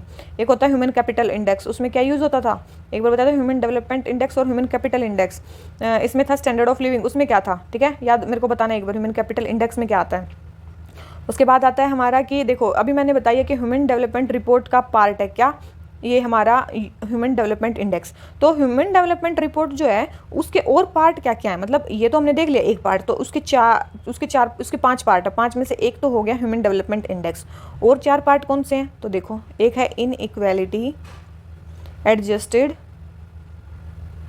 HDI, ठीक है, इन equality adjusted HDI human development index. एक है जेंडर डेवलपमेंट इंडेक्स, एक है जेंडर डेवलपमेंट इंडेक्स, एक है gender in equality index, gender in equality index, और एक है मल्टी डायमेंशनल पॉवर्टी इंडेक्स। एक क्या है, मल्टी डायमेंशनल पॉवर्टी इंडेक्स। तो ये सारे इंडेक्स किसके रिपोर्ट के पार्ट है, ह्यूमन डेवलपमेंट रिपोर्ट के पार्ट है। Inequality adjusted HDI, gender development index, gender inequality index और मल्टी डायमेंशनल पॉवर्टी इंडेक्स। तो चारों ही ये किसके पार्ट हैं, ह्यूमन डेवलपमेंट रिपोर्ट के और HDI के, ठीक है। ये याद रखना, ये चारों पार्ट ह्यूमन डेवलपमेंट रिपोर्ट के हैं। बाई चांस अभी HDI आया है तब कुछ और आ जाए, मल्टी डायमेंशनल पॉवर्टी इंडेक्स के बारे में आ जाए, तब भी आपको ये चीज़ पता होनी चाहिए, ठीक है। तो जो इसका इनकरेक्ट क्या, तीनों ही इनकरेक्ट हैं, तो आंसर क्या आ गया इसका डी, ठीक है। इसका आंसर क्या आ गया हमारा डी, तीनों ही इनकरेक्ट हैं। आ जाते हैं क्वेश्चन नंबर 24 पे। 4 क्या बोलता है, planetary pressures adjusted human development index. Planetary pressures adjusted human development index के बारे में हमें बताना है कि कौन सी स्टेटमेंट सही है।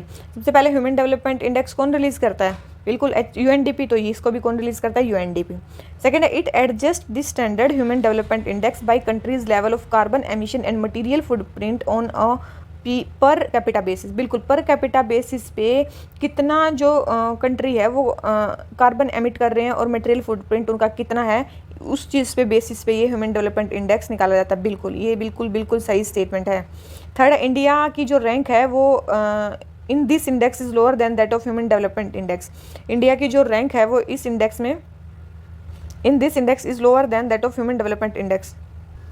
तो ये स्टेटमेंट भी हमारी सही है कि इंडिया की रैंक जो है वो क्या हो जाएगी, कम हो जाएगी, मतलब 8 प्लेसेस अप मूव कर जाएगी, अप्रोक्स 8 प्लेसेस अप मूव कर जाएगी इंडिया की जो रैंक है। अगर India planetary pressure adjusted human development index को अगर देखते हैं तो इंडिया की रैंक 8 प्लेसेस अप मूव कर जाएगी, ठीक है, ह्यूमन डेवलपमेंट इंडेक्स से। तो थर्ड स्टेटमेंट भी सही है, तो इसका आंसर क्या हो गया हमारा डी, ठीक है। इंडिया का 24 का आंसर क्या हो गया D.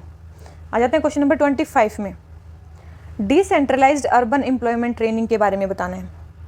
Decentralised urban employment training ये क्या है, it is a proposed scheme which will use job stamps to provide social security to urban poor. Urban poor को सोशल सिक्योरिटी प्रोवाइड करने के लिए जॉब स्टैम्प्स देंगे, ये एक स्कीम प्रपोज की गई है, ठीक है। और ये टर्म किसने यूज़ की थी, ये इकोनॉमिस्ट जीन ड्रेजे थे, एक इकोनॉमिस्ट, उन्होंने ये टर्म यूज़ की थी, ठीक है। मेनली अर्बन पॉवर्टी को टैकल करने के लिए है ये, अभी कोरोना के टाइम पे ये मेनली लाई गई है, ठीक है। इसमें क्या है, मतलब गवर्नमेंट जॉब स्टैम्प्स इशू करती है और अप्रूव्ड इंस्टीट्यूशन को दे देती है, और अप्रूव्ड इंस्टीट्यूशन जो है वो काम उनके लिए खोजते हैं, और जो काम पर्सन है उसको एक दिन का, अगर उसके पास जॉब स्टैम्प है तो वो एक दिन का काम कर सकता है। डायरेक्ट जो है पैसे गवर्नमेंट उसके खाते में डाल देती है, तो यही है ये जॉब स्टैम्प वाला कंसेप्ट। तो ड्यूएट जो कंसेप्ट है ये क्या है, एक प्रपोज स्कीम है जो जॉब स्टैम्प्स देगी सोशल सिक्योरिटी प्रोवाइड करने के लिए अर्बन पुअर्स के लिए। आ जाते हैं क्वेश्चन नंबर 26 पे। क्या बोलता है, नेशनल एजुकेशन टेक्नोलॉजी फोरम के बारे में हमें बताना है। नेशनल एजुकेशन टेक्नोलॉजी फोरम, ठीक है, देख लेते हैं। This body has been proposed by new education policy 2020। बिल्कुल, ये जो बॉडी है ये न्यू एजुकेशन पॉलिसी 2020 के अंडर बनेगी, ठीक है। सेकंड है, it is A statutory body. बिल्कुल गलत है, ये स्टैट्यूटरी बॉडी नहीं है, ये क्या है, एक ऑटोनोमस बॉडी है। क्या बनेगी, एक ऑटोनोमस बॉडी बनेगी, स्टैट्यूटरी बॉडी नहीं बनेगी। किसके अंडर बनेगी, मिनिस्ट्री ऑफ एजुकेशन के अंडर बनेगी। थर्ड है, it will focus on digital education. ये जो है मेनली डिजिटल एजुकेशन, अभी इसकी स्टेटमेंट से ही आपको पता चलना चाहिए। टेक्नोलॉजी फोरम मतलब एजुकेशन में जो टेक्नोलॉजी यूज़ होती है, बिल्कुल। It will focus on digital education, mainly free exchange of ideas, technology को यूज़ करने के लिए उन पे होएगी, मतलब स्कूल और हायर एजुकेशन सबके लिए है, ठीक है। तो फर्स्ट एंड थर्ड सही है, सेकंड रॉन्ग है, सेकंड रॉन्ग है डायरेक्ट, तो अभी आप कर लोगे इसका आंसर बी, ठीक है। तो ये एक स्टैट्यूटरी बॉडी नहीं है, ऑटोनोमस बॉडी बनेगी, नेशनल एजुकेशन टेक्नोलॉजी फोरम, ठीक है, बनेगी अभी। 27, कौन से इंडेक्स को कौन निकालता है, ठीक है। कौन से इंडेक्स को कौन निकालता है? सबसे पहले ग्लोबल वेज रिपोर्ट कौन निकालता है? ILO, बिल्कुल ये स्टेटमेंट सही है। ग्लोबल वेज रिपोर्ट को कौन निकालता है? ILO निकालता है। सेकंड है state of food and agriculture, इसने बोला है international food policy research institute निकालता है, बिल्कुल नहीं। ये क्वेश्चन मैं पहले भी बता चुकी हूँ। सोफी जो भी यही सारी रिपोर्ट कौन निकालता है? FAO, food and agriculture organisation, ये नहीं निकालता है। तो सेकंड अगर आपने काट दिया, ये क्वेश्चन मैं बहुत बार करवा चुकी हूँ। सोफिया, इसका फुल फॉर्म क्या होगी? State of food and agriculture. सोफिया, सोको सारी स्कीम कौन निकालता है? FAO। थर्ड है ग्लोबल इकोनॉमिक प्रोस्पेक्टस रिपोर्ट कौन निकालता है? World Bank. कौन निकालता है? World Bank. ये बिल्कुल सही है। तो फर्स्ट एंड थर्ड सही है, सेकंड रॉन्ग है। ठीक है, आ जाते हैं क्वेश्चन नंबर 28 पे। Land ownership by women is the highest in southern states of India and lowest in north east state of India. जो हमारी ये है लैंड ओनरशिप है, वो हमें बतानी है गलत स्टेटमेंट पहली बार। ठीक है, लैंड ओनरशिप जो है वो साउदर्न स्टेट में सबसे ज़्यादा है और नॉर्थ ईस्ट स्टेट में सबसे कम है। ठीक है, लोएस्ट बिल्कुल नहीं, ऐसा नहीं है कि नॉर्थ ईस्ट स्टेट्स में कब सबसे कम है। अगर मतलब साउदर्न स्टेट में 15% है तो नॉर्थ ईस्ट स्टेट में 14% है, तो बहुत कम तो नहीं हुई ना, लैंड ओनरशिप कम नहीं हुई, तो फर्स्ट स्टेटमेंट हो जाती है हमारी रॉन्ग। ठीक है, सेकंड है half of women in rural areas have ownership over agriculture land, बिल्कुल गलत। हाफ नहीं है तो 50% बोल दिया। ओनली 10 to 12% वुमेन जो हैं, फीमेल्स जो हैं, वो एग्रीकल्चर लैंड को होल्ड करती हैं। Only 12.9% women. थर्ड है Punjab is the state where most women own agriculture land, Punjab एक ऐसा एरिया है, देखो नहीं, बिल्कुल गलत है। पंजाब और वेस्ट बंगाल ये दो तो वर्स्ट परफॉर्मिंग है। सबसे ज़्यादा अच्छी जो लैंड राइट्स हैं वो लक्षद्वीप एंड मेघालय में है। Lakshadweep and Meghalaya best state है जहाँ पे वुमेन को लैंड राइट्स मिले हुए हैं। पंजाब और वेस्ट बंगाल तो वर्स्ट में आते हैं, ये सबसे बेस्ट हैं और ये सबसे वर्स्ट हैं, तो तीनों ही स्टेटमेंट रॉन्ग हो जाती हैं, तो आंसर आ जाता है इनका D। ठीक है, आ जाते हैं क्वेश्चन नंबर 29 में। मिशन कोविड सुरक्षा के बारे में हमें बताना है। ठीक है, मिशन कोविड सुरक्षा फर्स्ट है the mission is led by ministry of health and family welfare. याद रखना ये मिशन कौन लेड करता है? इसको लेड करता है बायोटेक का डिपार्टमेंट। ठीक है, कौन सा डिपार्टमेंट? Department of biotech. वो किसके अंदर आता है? वो आता है biotech industry research assistance council, biotech industry research assistance council, इसके अंडर आता है, तो फर्स्ट स्टेटमेंट होगी रॉन्ग। सेकंड है it will accelerate the development of Covid vaccine and introduce them in the market. ये क्या करेगा? कोविड वैक्सीन को डेवलपमेंट में को बढ़ाएगा और उनको मार्केट में इंट्रोड्यूस करेगा, बिल्कुल ये स्टेटमेंट सही है।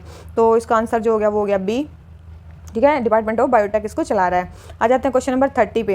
क्वेश्चन नंबर 30 क्या बोलता है? Consider the following statements about Deen Dayal Upadhyay ग्रामीण कौशल योजना। क्या है? फर्स्ट है it is scheme under ministry of skill development and entrepreneurship, ये जो है ये इसके अंडर है, तो बिल्कुल गलत स्टेटमेंट है, ये इसके अंडर नहीं है। दीन दयाल उपाध्याय ग्रामीण कौशल्य योजना ये है नेशनल रूरल लाइवलीहुड मिशन के अंडर, इसके अंडर है, नेशनल रूरल लाइवलीहुड मिशन के अंडर है। कब से? 2014 में शुरू की गई थी। मिनिस्ट्री कौन सी होगी इसमें? Ministry of rural development. Ministry कौन सी है? Ministry of rural development. तो स्किल डेवलपमेंट मिनिस्ट्री नहीं है। सेकंड है the scheme has dedicated coverage of women SC STs, बिल्कुल इसमें डेडिकेटेड कवरेज है वुमेन की भी, STs की, SCs की भी। जो वुमेन है वो मतलब उसमें 33% कवरेज है, SC ST जो है 50% कवरेज है, और माइनॉरिटीज़ भी है इसमें जिसमें है 15%। ठीक है, तो ये कवरेज है। थर्ड है skill development is provided from age 18 to 25 under the skin, नहीं 18 से 25 नहीं, याद रखना 18 से 25 नहीं, 15 से लेके 35 साल के बच्चों को यहाँ पे स्किल डेवलपमेंट प्रोवाइड की जाएगी। ठीक है, करियर एस्पिरेशन दी जाएंगी रूरल यूथ को जो पुअर फैमिली से हैं। ठीक है, तो यही है इसका एक ऑब्जेक्टिव है, यूथ्स को मतलब करियर मतलब मेन वो बनाना, कैटर करना उनके करियर एस्पिरेशंस को, और दूसरा है कि रूरल पॉवर्टी को कम करना। ठीक है, मतलब रूरल पॉवर्टी को कम करना, तो ये दोनों ही इसके ऑब्जेक्टिव्स हैं। तो ये 15 से 35 की उम्र है, ना कि उसकी उम्र है, तो जिसका आंसर हो जाता है, सॉरी इसका जो आंसर हो जाता है वो क्या हो जाता है हमारा A। इसका जो आंसर क्या हो जाता है A, क्योंकि फर्स्ट एंड थर्ड दोनों ही हमारे रॉन्ग स्टेटमेंट है। आ जाते हैं क्वेश्चन नंबर 31 पे। क्वेश्चन नंबर 31 हमें क्या बोलता है? Which of the following steps the RBI government is not likely to take to counter rupee appreciation? Rupee appreciation को काउंटर करने के लिए, रोकने के लिए क्या स्टेप गवर्नमेंट नहीं लेगी? क्या स्टेप गवर्नमेंट नहीं लेगी?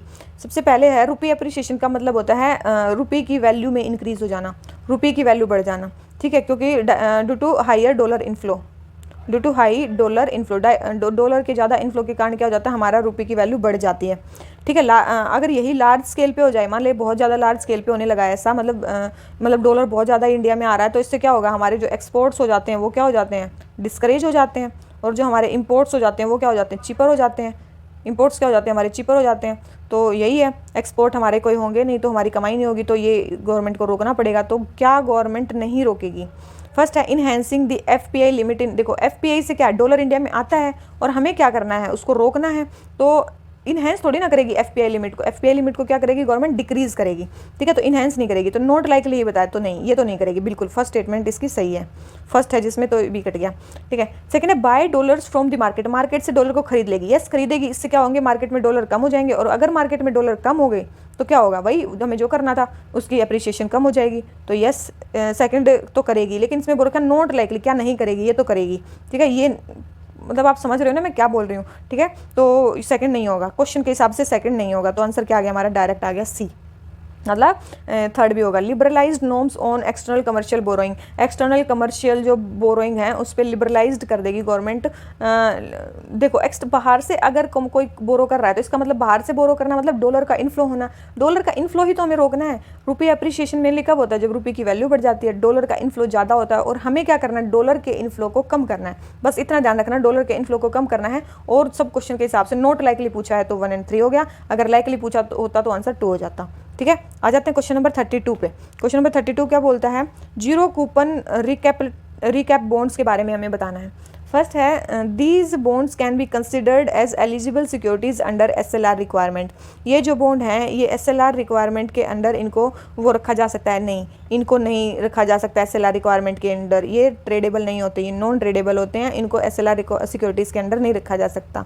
सेकेंड है money raised through these bonds is not accounted for calculation of internal depth of the government. देखो मेनली क्या है, ये फिस्कल डेफिसिट में इसको मतलब जीरो कूपन जो रिकैप बॉन्ड है इसको फिस्कल डेफिसिट में मेजर नहीं किया जाता, इसको फिस्कल डेफिसिट में मेजर नहीं किया जाता, लेकिन हाँ इसको इंटरनल डेप्थ में मेजर किया जाता है रिकैप बॉन्ड्स को, ठीक है, इसको इंटरनल डेप्थ में मेजर किया जाता है। तो सेकंड स्टेटमेंट भी रॉन्ग हो जाती है, तो आंसर क्या आ जाता है हमारा डी, तो आंसर क्या आ जाता है हमारा डी, ठीक है, जीरो कूपन रिकैप बॉन्ड्स के बारे में, ठीक है। तो ये आ गया समझ में। इसमें जीरो कूपन रिकैप बॉन्ड्स क्या होते हैं, जिसमें सब्सक्राइबर को कोई इंटरेस्ट नहीं मिलता है, जिसमें सब्सक्राइबर को कोई इंटरेस्ट नहीं मिलता है, और क्या होते हैं mainly issued at par, issued at par. Mainly मैंने क्या बताया था एक बार, जीरो कूपन के बारे में बताया था, zero coupon bond, zero coupon में क्या होते हैं, जीरो कूपन जो बॉन्ड्स होते हैं वो मेनली डिस्काउंट पे इशू होते हैं, लेकिन ये जो जीरो कूपन रिकैप बॉन्ड है ये पार पे इशू होते हैं, ठीक है, नॉन ट्रांसफरेबल होते हैं, नॉन ट्रांसफरेबल होते हैं, और क्या होते हैं हेल्ड टू मैच्योरिटी कैटेगरी में होते हैं, मतलब मान ले एक बैंक ने खरीद लिए तो उसको ही लास्ट तक रखने होंगे, आप उसको ट्रेड नहीं कर सकते मार्केट में। मेनली ये जो होते हैं किसी न किसी स्पेसिफिक इंस्टीट्यूशन के लिए रिलीज होते हैं, ठीक है, और मेनली वही बैंक उसको सब्सक्राइब कर सकते हैं और नहीं कर सकते हैं, ठीक है। तो आंसर हो गया डी। आ जाते हैं क्वेश्चन नंबर 33 पे, फिक्स टर्म एम्प्लॉयमेंट के बारे में बताना है। ये क्वेश्चन भी हम पहले कर चुके हैं, फिक्स टर्म एम्प्लॉयमेंट के बारे में, ठीक है। फिक्स टर्म एम्प्लॉयमेंट क्या है, फर्स्ट है greater flexibility to industry to manage their workforce, ये जो है fix term employment greater flexibility देता है मैं अपनी वर्कफोर्स को मैनेज कर, बिल्कुल मतलब फिक्स टर्म में क्या है, आप 1 साल के लिए 6 महीने के लिए किसी भी बंदे को रखो, बाद में हटा दो, ये फ्लेक्सिबिलिटी देता है इंडस्ट्रीज़ को। सेकंड है increase in permanent workforce in industries, increase in permanent workforce in industries, industries में जो है परमानेंट वर्कफोर्स इंक्रीज, परमानेंट नहीं होती, फिक्स टर्म के लिए होती है। पहली बात क्या होती है, परमानेंट वर्कफोर्स इंक्रीज नहीं होती है, यही तो बात है फिक्स टर्म एम्प्लॉयमेंट की, कुछ टर्म के लिए एम्प्लॉयमेंट दे दिया जाता है, उसके बाद उनको हटा दिया जाता है, मन करे तो हटा दो, ठीक है, उस टर्म के बाद, तो परमानेंट वर्कफोर्स इंक्रीज नहीं होती है, तो सेकंड स्टेटमेंट तो होगी रॉन्ग। थर्ड है increase in coverage of social security benefit for the workers, ये मतलब सोशल सिक्योरिटी बेनिफिट्स तो कवर होंगे, अगर आप फिक्स टर्म के लिए कोई एम्प्लॉयमेंट दे रहे हो तो कम से कम उस टर्म के लिए तो आपको जो सोशल सिक्योरिटी बेनिफिट्स हैं वो वर्कर्स को देने पड़ेंगे, ठीक है। तो आंसर क्या आ गया, थर्ड भी सही है, तो आंसर आ गया डी। आ जाते हैं क्वेश्चन नंबर 34 पे, क्या बोलता है, म्युनिसिपल बॉन्ड्स के बारे में बोलता है। First Lucknow municipal corporation recently became the first city in India to issue the municipal bond, याद रखना ये फर्स्ट सिटी इन यूपी है, इंडिया नहीं है, फर्स्ट सिटी मतलब ये यूपी है, इंडिया नहीं है, पहली चीज़। और दूसरी चीज़, इंडिया में सबसे पहले जो म्युनिसिपल कॉर्पोरेशन बॉन्ड थे वो बेंगलुरु ने लॉन्च किए थे, किसने लॉन्च किए थे, बेंगलुरु ने लॉन्च किए थे सबसे पहले कॉर्पोरेशन म्युनिसिपल कॉर्पोरेशन बॉन्ड्स, और कब किए थे 1997 में, आज नहीं, अभी यूपी ने किए हैं, मेनली रोड और जो ड्रेन्स हैं उसको फाइनेंस करने के लिए किए थे, ठीक है। तो फर्स्ट स्टेटमेंट होगी रॉन्ग। सेकंड है presently there are no guidelines laid down by SEBI for issuance of municipal bonds, याद रखना 2015 में ही जो म्युनिसिपल बॉन्ड्स की गाइडलाइंस के साथ आई है सेबी, ठीक है। तो 2015 में सेबी ने रूल बना लिए हैं, तो सेकंड स्टेटमेंट भी रॉन्ग हो जाती है, आंसर हो गया इसका डी, ठीक है, आंसर हो गया इसका डी, सेबी ने इसके लिए 2015 में गाइडलाइंस इशू कर दी हैं, ठीक है। और जो ये लखनऊ है ये यूपी का फर्स्ट है और कंट्री का 9th है जिसने म्युनिसिपल बॉन्ड्स को इशू किया है। आ जाते हैं क्वेश्चन नंबर 35 पे। क्या बोलता है, WTO के बारे में हमें बताना है। किसके बारे में बताना है, WTO के बारे में बताना है। सबसे पहले ministerial conference is the highest decision making body of WTO and it meets at least 1 every year. ठीक है, ये एट लीस्ट 1 एवरी ईयर मिलती है। तो एक चीज़ याद रखना, जो मिनिस्ट्रियल कॉन्फ्रेंस है वो हाईएस्ट डिसीजन मेकिंग बॉडी है, लेकिन ये वंस नहीं मिलती, ये हर मतलब 2 साल में एक बार मिलती है। क्या मिलती है, हर 2 साल में एक बार मिलती है। Means meet every 2 years, every year नहीं, एवरी 2 ईयर्स। ठीक है, हर 2 साल में एक बार मिलती है। तो फर्स्ट स्टेटमेंट क्या होगी, रॉन्ग होगी। तो सेकंड है director general of WTO is appointed for a period of 4 years. Yes, director general जो होता है इसका ये 4 साल के लिए चुना जाता है, बिल्कुल। और जो WTO है वो कब बनी थी, 1995 में बनी थी, 1995 में बनी थी। और किस ट्रीटी के थ्रू बनी थी, मराकेश ट्रीटी के थ्रू बनी थी। किसके थ्रू, मराकेश ट्रीटी के थ्रू बनी थी। ठीक है, मराकेश ट्रीटी के थ्रू बनी थी। कितने मेंबर हैं WTO में, 164 मेंबर्स हैं। ठीक है, 23 ऑब्जर्वर हैं। क्या इंडिया, यस इंडिया भी इसका मेंबर है। यस क्या है, इंडिया भी WTO का मेंबर है। उसके अलावा अगर आप देखो, क्या ये देखो, ये UN की कोई स्पेशलाइज्ड एजेंसी नहीं है, याद रखना, कोई UN की स्पेशलाइज्ड एजेंसी ये नहीं है। WTO UN की स्पेशलाइज्ड एजेंसी नहीं है। किसको रिप्लेस करके बनी है, GATT। 1995 में GATT को, GATT क्या है, general agreement on tariff and trade.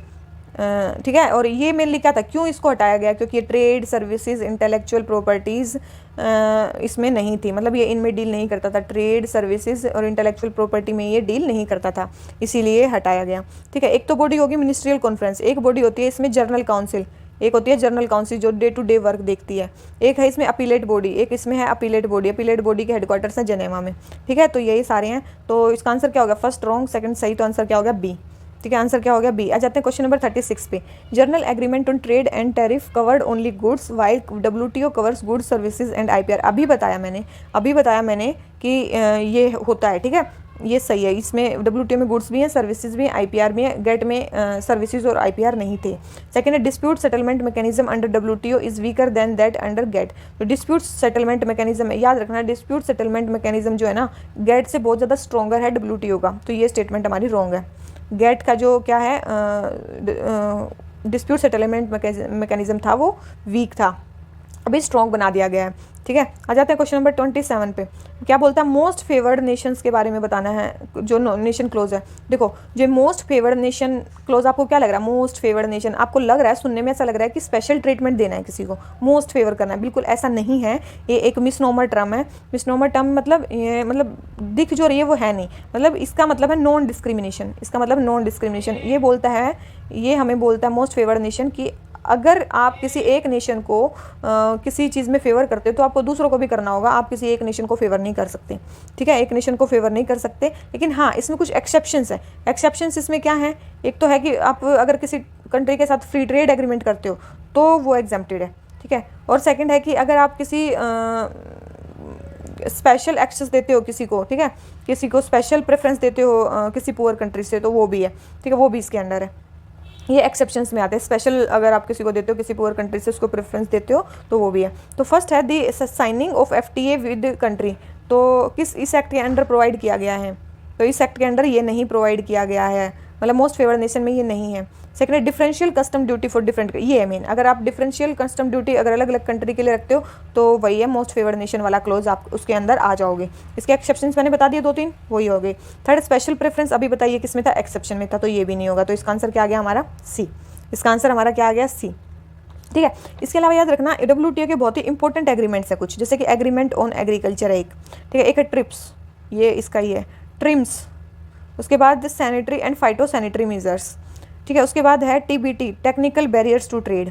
ठीक है, इसके बाद है GATS, general agreement on trade in services. ठीक है, ये सारे एग्रीमेंट्स किसके हैं, WTO के। एग्रीमेंट ऑन एग्रीकल्चर में भी 3 वो आते हैं, green box subsidies, amber box subsidies और blue box subsidies. Green box subsidies क्या होते हैं, जो ट्रेड को डिस्टोर्ट ना करें। एम्बर बॉक्स जो डिस्टोर्ट करती हैं ट्रेड को, और ब्लू बॉक्स क्या होती हैं, जितनी भी एम्बर बॉक्स जो प्रोडक्शन को लिमिट कर देती हैं, वो सारी इसमें आती हैं ब्लू बॉक्स में।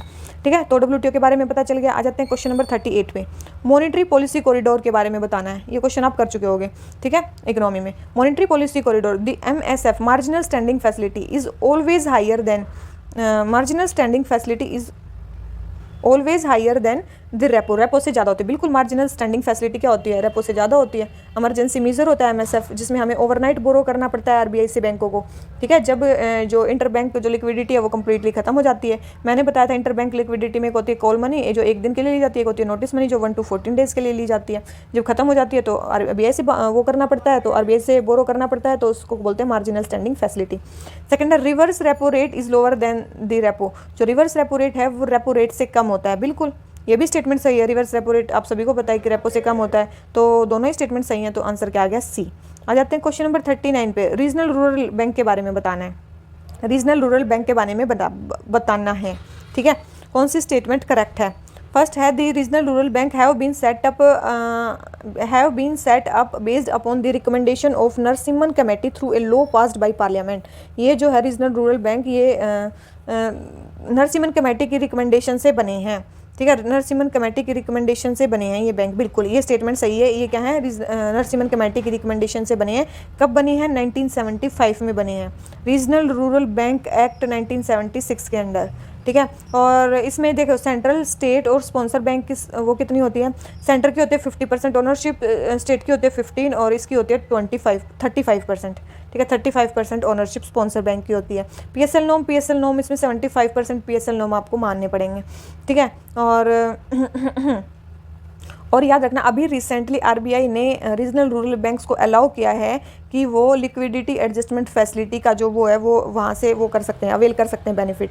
आरबीआई से लिक्विडिटी एडजस्टमेंट फैसिलिटी ले सकते हैं, मतलब रेपो और रिवर्स रेपो पे आरबीआई से पैसे ले सकते हैं रीजनल रूरल बैंक्स। तो इसमें बोला नॉट अलाउड, नहीं, वो अलाउड है। तो थर्ड स्टेटमेंट रॉन्ग होगी, थर्ड स्टेटमेंट रॉन्ग होगी, थर्ड स्टेटमेंट रॉन्ग होगी, ठीक है। तो और जो हमारी सेकंड स्टेटमेंट है, the RRB can not open branches in urban areas, नहीं, जो रीजनल रूरल बैंक्स हैं वो अर्बन एरियाज में ब्रांच ओपन कर सकते हैं, ठीक है। तो ऐसा नहीं है कि वो रूरल एरियाज में ही डेवलप करेंगे। तो जो इसका आंसर हो जाता है वो हो जाता है ए, ठीक है। आगे रीजनल रूरल बैंक्स के बारे में सब समझ आ जाता है। क्वेश्चन नंबर 40 पे national programme for organic production के बारे में हमें बताना है। National programme for organic production, ठीक है। फर्स्ट है this programme is implemented by ministry of agriculture and farmer welfare, और सेकंड है कि the NPOP certification is facilitated by agricultural processed food product export development agency. तो कौन सी statement इसमें सही है? तो सबसे पहले है कि this programme is implemented by ministry of agriculture and food welfare. तो जो ये है ना, इसको कौन इम्प्लीमेंट करता है? याद रखना, इसको जो national programme for organic production है ना, इसको जो वो करती है वो मिनिस्ट्री है, ministry of commerce and industries, ministry of commerce and industries, ठीक है। ये जो national programme for organic production है ना, ये मेनली एक्सपोर्ट वाले ऑर्गेनिक प्रोडक्ट्स के लिए, जो हम एक्सपोर्ट करने वाले हैं, ठीक है। और इसको फैसिलिटेट कौन करता है? एपीडा इसको वो करता है, agriculture and processed food product export development agency इसको क्या करती है? फैसिलिटेट करवाती है, ठीक है। तो सेकंड स्टेटमेंट सही है, फर्स्ट स्टेटमेंट इसकी रॉन्ग है। सेकंड स्टेटमेंट इसकी जो है हमारी सही है। और क्या है, इंडिया ने और 2 सर्टिफिकेट को मतलब ये तो हो गया एक सर्टिफिकेट एनपीओपी एक्सपोर्ट्स के लिए है, मिनिस्ट्री ऑफ कॉमर्स इंडस्ट्री। एक और एग्रीमेंट है, मतलब एक और ये क्या है, एक सर्टिफिकेशन है जो भी करवाया, ये क्या है, एक सर्टिफिकेशन है ऑर्गेनिक प्रोडक्ट के लिए जो मिलता है। एक और सर्टिफिकेशन इंडिया ने अडोप्ट किया, उसको बोलते हैं पीजीएस मतलब participatory guarantee system, participatory guarantee system, ठीक है। ये पार्टिसिपेटरी गारंटी सिस्टम क्या है? डोमेस्टिक और लोकल प्रोडक्शन के लिए, डोमेस्टिक और लोकल प्रोडक्शन के लिए। ये किसके अंडर आता है? ये आता है ministry of agriculture and farmer welfare के अंडर, ये आता है ministry of agriculture and farmer welfare के अंडर। इसका सेक्रेटरीट कौन है? NCOF इसका सेक्रेटरीट है, national centre for organic farming. National centre for organic farming इसका क्या है? सेक्रेटरीट है। और मेनली इसमें कोई इंडिविजुअल फार्मर नहीं टेक पार्ट कर सकता, इसमें जो आपको करना पड़ेगा वो 5 से ज़्यादा फार्मर्स के ग्रुप ही इसमें मेनली इन्वॉल्व होते हैं। तो ये 2 टाइप के सर्टिफिकेट हैं, जिसको कौन वो करता है? एक को मिनिस्ट्री ऑफ कॉमर्स और एक को मिनिस्ट्री ऑफ एग्रीकल्चर। कोई भी जो ऑर्गेनिक फूड जो इंडिया में मैन्युफैक्चर होता है, सोल्ड होता है, मार्केट होता है, मेनली उसको रेगुलेट कौन करता है? उसको मेनली रेगुलेट करता है ऑर्गेनिक फूड को food safety and standard organic food regulation act 2017, ठीक है। ये एक्ट के अंडर वो होते हैं, ठीक है, रेगुलेट होते हैं। उसके बाद नॉर्मल जो फूड रेगुलेटर इंडिया में कौन है? FSSAI नॉर्मल फूड रेगुलेटर है, ठीक है। और डोमेस्टिक मार्केट में तो ऑर्गेनिक फूड को भी यही रेगुलेट करता है। अभी पता है सिक्किम जो है फुली ऑर्गेनिक स्टेट बन गया है। इंडिया में कौन कौन से इनिशिएटिव चल रहे हैं ऑर्गेनिक फार्मिंग को प्रमोट करने के लिए? इंडिया में कौन कौन से इनिशिएटिव चल रहे हैं आपको पता होगा? मिशन ऑफ क्या था? Value chain development in north east region, ministry of organic value chain development in north east region, परंपरागत कृषि विकास योजना। उसके बाद PGS, ये जो हो गया participatory guarantee scheme, green tag, ठीक है, ग्रीन टैग, ये सारे क्या हैं, PGS, ग्रीन टैग, ये सारे ही इसके अंडर इंडिया ने चलाए हुए हैं। आ जाते हैं क्वेश्चन नंबर 41 पे। क्या बोलता है, ऑर्गेनिक फार्मिंग के बारे में हमें स्टेटमेंट बतानी है, ठीक है। ऑर्गेनिक फार्मिंग के बारे में हमें बताना है। क्या है कि India has largest area under organic cultivation. याद रखना, इंडिया के अंडर लार्जेस्ट एरिया नहीं है, इंडिया के अंदर 9th लार्जेस्ट एरिया, कितना है, 9th largest area, largest area नहीं है। इंडिया के अंदर लार्जेस्ट क्या है, largest number of organic farmer है, क्या है, largest number of organic farmer है इंडिया के अंदर, ठीक है, लेकिन एरिया नहीं है। सेकंड है, among all the state Sikkim has the largest area under organic certification. ऐसा नहीं है, सिक्किम फर्स्ट स्टेट बनी है जो फुली ऑर्गेनिक है, लेकिन इसका मतलब ये नहीं है कि वहाँ पे एरिया सबसे ज़्यादा है। एरिया सबसे ज़्यादा है MP में, उसके बाद है राजस्थान में, और उसके बाद है महाराष्ट्र में, उसके बाद है महाराष्ट्र में। तो ये हैं स्टेट्स जहाँ पे सबसे ज़्यादा ऑर्गेनिक प्रोडक्शन के अंडर एरिया है। तो सेकंड स्टेटमेंट भी रॉन्ग हो जाती है, तो आंसर हो जाता है इसका D, ठीक है, D। और ये तो हमारे इंडिया में हो गया। ऑस्ट्रेलिया में एरिया सबसे ज़्यादा किसका है, ऑस्ट्रेलिया, सॉरी, वर्ल्ड में सबसे ज़्यादा किसका है, ऑस्ट्रेलिया का एरिया सबसे ज़्यादा है। वर्ल्ड में सबसे ज़्यादा एरिया किसका है, ऑस्ट्रेलिया का, ऑर्गेनिक प्रोडक्शन के अंदर, ठीक है। और फर्स्ट नंबर पे फार्मर्स कहाँ पे, इंडिया में है, और एरिया कहाँ पे, ऑस्ट्रेलिया में है। आ जाते हैं क्वेश्चन नंबर 42 पे। PM किसान स्कीम के बारे में बताना है। PM किसान स्कीम इतनी बार करवा ली होगी। फर्स्ट है, it is a central sector scheme to provide income support to all land holding farmers. बिल्कुल सेंट्रल सेक्टर स्कीम है। सेकंड है, this scheme seeks to provide for income transfer to only small and marginal farmers with land holding of up to 2 hectare. याद रखना, पहले जब starting में शुरू की गई तब थी ये 2 हेक्टेयर स्मॉल फार्मर्स के लिए, अब किसके लिए, सब फार्मर्स के लिए, ठीक है। तो इसका आंसर क्या हो गया हमारा A। आ जाते हैं क्वेश्चन नंबर 43 पे। कौन सा states, which of the following state India का सबसे बड़ा हाइब्रिड रिन्यूएबल एनर्जी पार्क कहाँ पे बन रहा है। इंडिया का सबसे बड़ा हाइब्रिड रिन्यूएबल एनर्जी पार्क बन रहा है गुजरात में, गुजरात के कच्छ डिस्ट्रिक्ट में। कहाँ पे बन रहा है, गुजरात के कच्छ डिस्ट्रिक्ट में बन रहा है। आ जाते हैं क्वेश्चन नंबर 44 पे। इनर लाइन परमिट के बारे में हमें बताना है। इनर लाइन परमिट के बारे में फर्स्ट है, protecting the indigenous tribal population, yes, उसके लिए भी है। To prohibit settlement of Indians who do not belong to region, बिल्कुल। Acts as official travel document given to the outsider for limited period, बिल्कुल। तीनों ही स्टेटमेंट इसकी हमारी सही है। याद रखना, ब्रिटिश गवर्नमेंट ने इसको एस्टेब्लिश किया था किसके under, Bengal eastern frontier regulation act 1873 के अंडर इसको किया था, इनर लाइन परमिट को। और मेनली अभी जो है वो 4 स्टेट्स में है, अरुणाचल, नागालैंड, मणिपुर, मिजोरम। याद रखना, जैसे कि आप नॉर्थ ईस्ट कैसे मैप बनाते हो ना, तो यही कि जो चारों स्टेट है ना, इनमें इनर लाइन परमिट है, अरुणाचल, नागालैंड, मणिपुर, मिजोरम, ठीक है। याद रखना, इससे आप भूलोगे नहीं, इन चारों स्टेट्स में क्या है, इनर लाइन परमिट है, उन लास्ट वाली स्टेट्स में जो ऐसे आती हैं, ठीक है।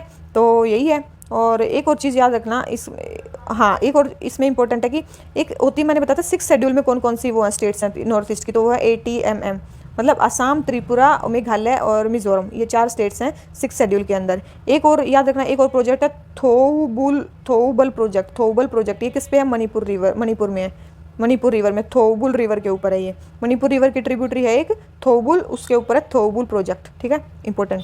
आ जाते हैं क्वेश्चन नंबर 45 पे। ह्यूमन फ्रीडम इंडेक्स के बारे में हमें बताना है। ह्यूमन फ्रीडम इंडेक्स के बारे में हमें बताना है। फर्स्ट है it represent the state of human freedom in world based on broad measure that encompasses personal, civil and economic freedom, बिल्कुल। इन सारे फ्रीडम पे वो बेस होता है ये इंडेक्स। सेकंड है, इट इज़ को पब्लिश्ड बाय काटो इंस्टीट्यूट एंड फ्रेजर इंस्टीट्यूट, बिल्कुल, ये दोनों मिलकर इसको वो करते हैं, काटो और फ्रेजर इंस्टीट्यूट। सेकंड है, थर्ड है, index present a broad measure of human freedom understood as absence of coercive, बिल्कुल, ये भी इसमें है, कोएर्सिव कंस्ट्रेंट ना हो, ये भी मेजर करता है। फोर्थ क्या है, in recent published ranking of human development index India has been placed at top of the ranking.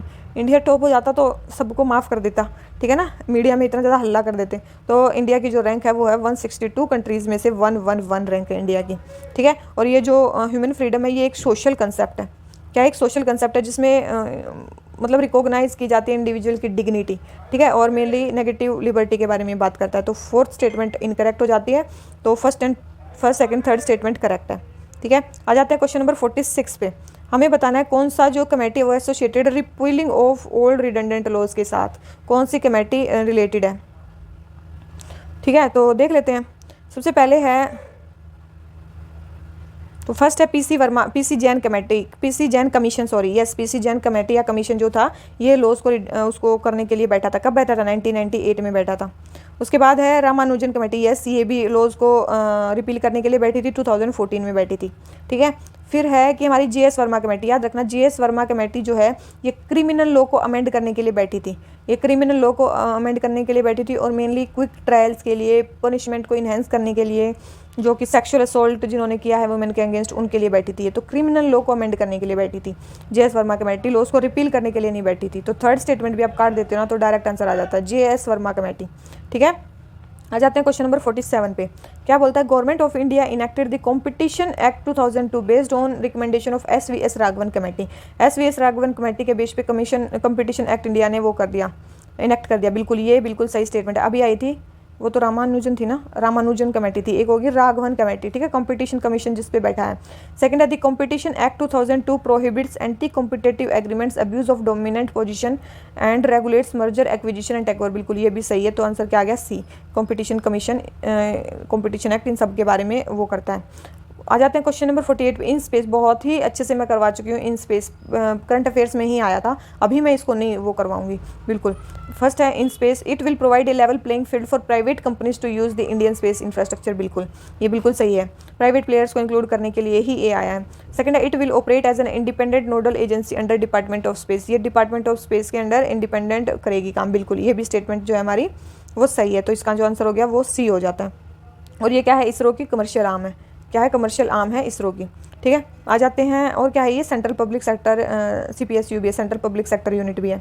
अब जाते हैं क्वेश्चन नंबर 49 पे। क्या बोलता है, न्यू स्पेस इंडिया लिमिटेड के बारे में बताना है। New space India limited, new space India limited क्या है, फर्स्ट है it mandate is to build launch vehicles through the Indian industry and launch as per satellite customer requirement. बिल्कुल, it provide space based services related to earth observation and communication satellite. बिल्कुल, तो दोनों ही statement सही हो जाते हैं, ये भी मैं करवा चुकी हूँ। आ जाते हैं क्वेश्चन नंबर 50 पे। RT लैंप के बारे में बताना है, RT लैंप के क्या एडवांटेजेस हैं RT-PCR पे, तो याद रखना ये सारे एडवांटेजेस हैं। ज़्यादा एम्प्लीफिकेशन कर देती है DNA का, फास्ट रिजल्ट देती है और ग्रेटर एक्यूरेसी होती है, तो सारे ही हैं जो इसके अच्छी चीज़ें RT लैंप में, इसीलिए RT-PCR की जगह पे RT लैंप में इन्वेंशन किया गया और ये बहुत ही ज़्यादा बेनिफिशियल भी है।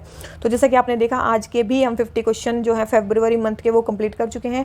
अगर आपको हमारा लेक्चर पसंद आया हो तो प्लीज़ एक लाइक करके जरूर जाओ और प्लीज़ अपने ग्रुप में शेयर करो ताकि हमारे सब्सक्राइबर बढ़ सकें और हमें भी मोटिवेशन मिले आगे कुछ पढ़ाने का। ठीक है, तो इसी नोट पे पढ़ते रहिए, बढ़ते रहिए। प्री बहुत ज़्यादा पास है, अब की बार सिलेक्शन लेना है, सो लगे रहिए। ठीक है, तो इसी नोट पे आज का लेक्चर खत्म करते हैं। So thank you very much, bye bye.